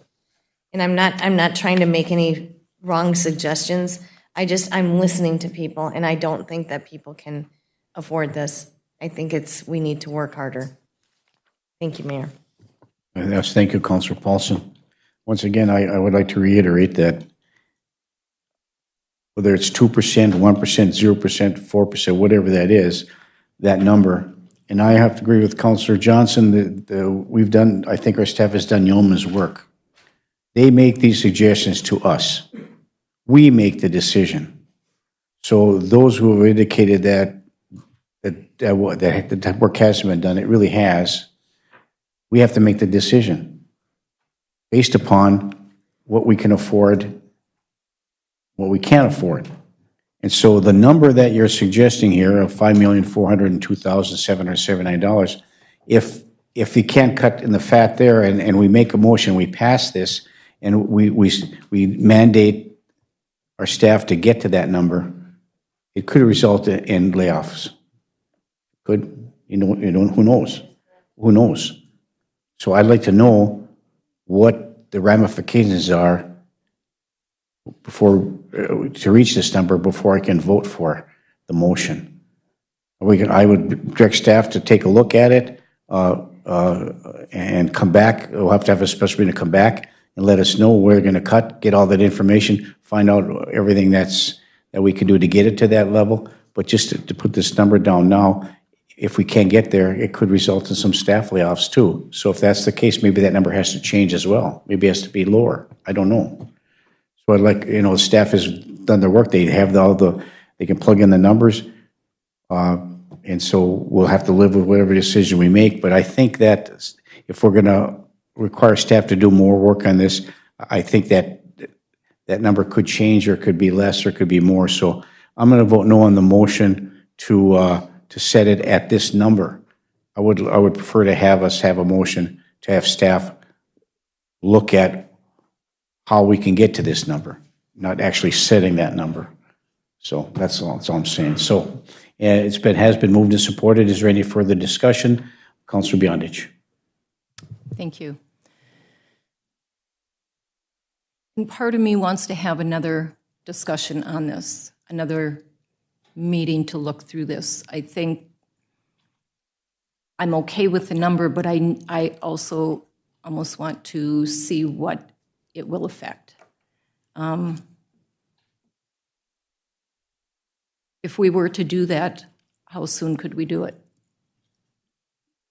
Well, the motion on the floor is to set that number, and if that passes, that number gets set, and staff has the directive to find the cuts to that number, and we have to have a posting of at least 3 days in advance. So by the time you can do that work, it could be 2, 3, 4 days. I don't know, whatever it takes. And then we have to post another meeting. It has to be 3 days in advance, and then we could have the meeting there. So we'd have to have something before Christmas, before the December 25th. We could do that if these cuts can be found and listed out to what they are. But we have to have it a motion. We have to pass something by the end of the year. Otherwise, it reverts back to 21%. Pam. I have a question. Sure. For the attorney. Would we need to have another hearing?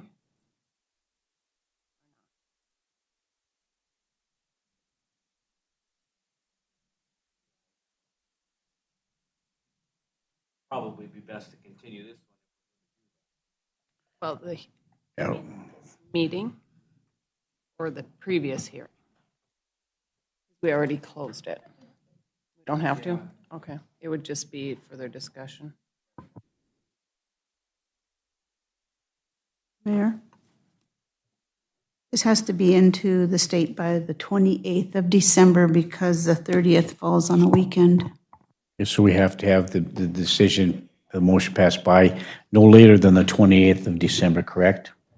Okay, thank you. And the legal opinion is that we likely will not have to have another public hearing, but we would have it at a public meeting, obviously, and invite everybody else that was here tonight, and maybe more would come. So we have to figure that out. So we'd have to set a date prior to December the 28th. We should do it before Christmas, because if we don't make a decision then, we're gonna have to give ourselves a little buffer here. So it has been moved and supported to set the levy at $5,402,779. Is there any further discussion? Councilor Freely? No, I'm ready to Oh, vote no, on that. okay. Any other discussion? Hearing and seeing none, all those in favor signify by saying aye. Aye. Opposed? No. No. Roll call, please. Cuffey? No. Motley? Yes. Friedlieb? No. Paulson? Aye. Beyondich? Johnson? No. Baron Sally? That pass? That's not spending money, right? You're just setting a, so that passes, correct? That's not spending, so it does pass. Okay. Motion passes 4-3. Thank you.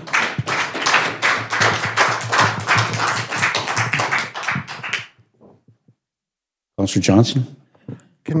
What was the vote for the first levy of the 5,000 or 5,500,000? It was 4-3. It was 4-3. So if the second one passed, why did the first one not pass? Okay, let's go back now. Let's rewind. So read back on 8.4, that would be the final tax levy. Did that pass? Well, it was 4-3, yes.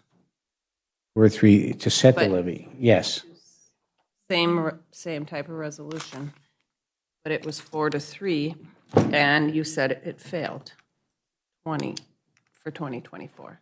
So it would have passed. If this is passing 4-3,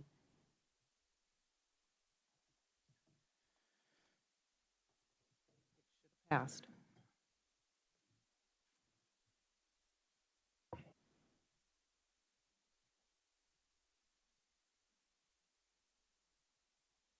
That would not be spending money either then.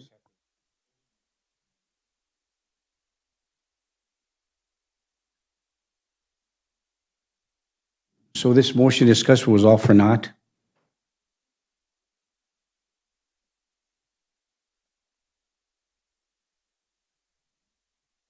So under 8.14, setting the final tax levy for 2023 payable in 2024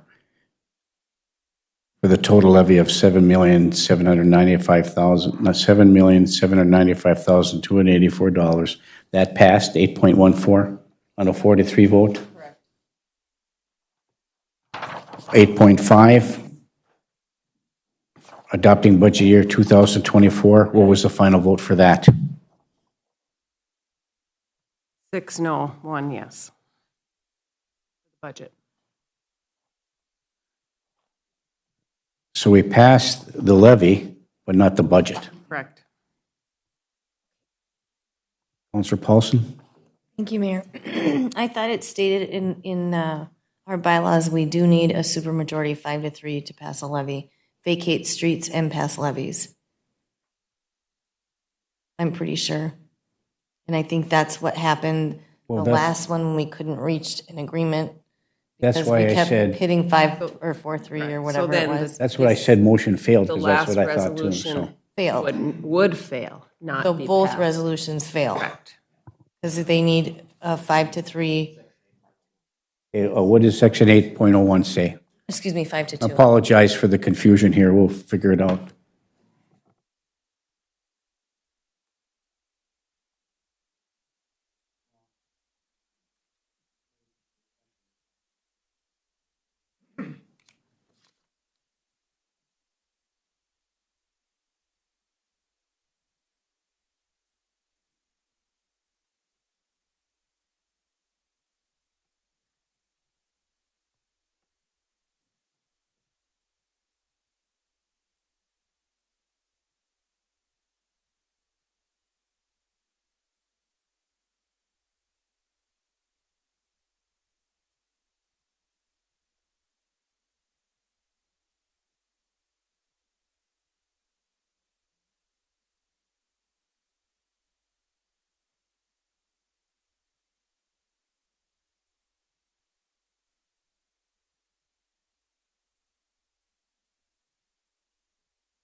All right, just have to take a couple of minutes because it's been a kind of long meeting, and our city clerk's battery went dead on the computer, so I was going to replace it. So we'll just give us 5 more minutes here, and she'll. In the meantime, we'll figure this out.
Okay, we have a clarification. Under section 208 of our city charter, it takes a 2/3 majority vote to pass. So so they both did fail. So we're on to the motion by Councilor Paulson. Can I ask a question? Can we read back how many votes did that motion get? 8.14, the final tax levy for 2023 payable in 2024 was a 4-3 vote. 4-3. Okay, And thank the you. 8.15 was 6-1. Okay, so both those failed. And so do we still have a motion on the floor for this $5,402,779? We did vote, okay. And that passed? That failed, okay. Okay. So we still can make another motion. And I would be amenable to, with a little clarification and direct staff to try to find, yeah? Now what? The verdict.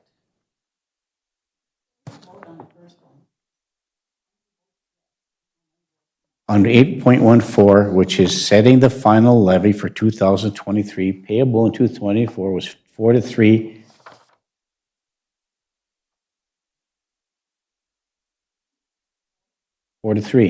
Need a 5-2. No, we need 5-2. 5-2. We need supermajority. It failed. Both of them failed. Okay, so, and this one failed. So I'm amenable to directing staff to look at how much more we can reduce. Maybe not that number, but as low as we can go based upon what you articulated, Councilor Paulson. I would. Amenable to that. I would be amenable to that. So the motion would be to direct staff to.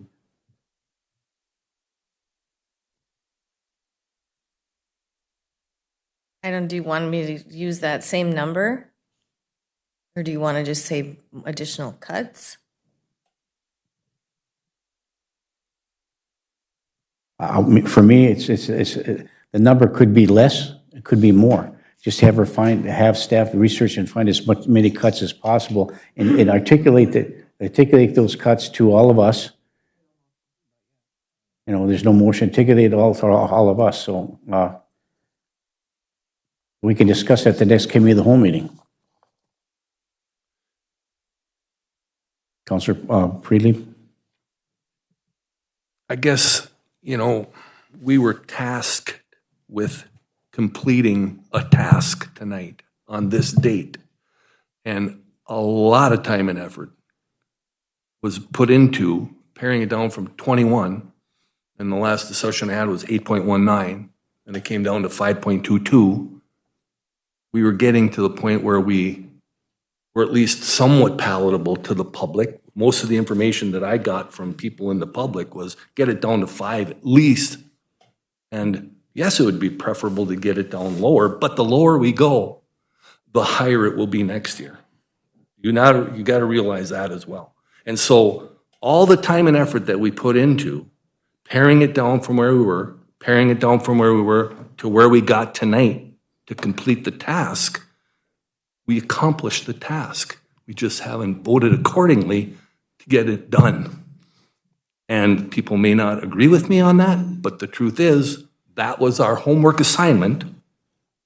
All of those people put in that time and effort to do so. Sherry's determined the number she needs to be able to continue to operate this community with the services provided at a level that people need and are comfortable with. And we're still hedging on that. And I can understand why, because it's a difficult decision to make, but the decision has to be made. And we've done all the homework necessary to pare it down from 21 to 8.19 to now 5.22. I think it's time to complete the task. That's my suggestion. And I'm welcome to have any other further input and conversation with regard to that prior to making that motion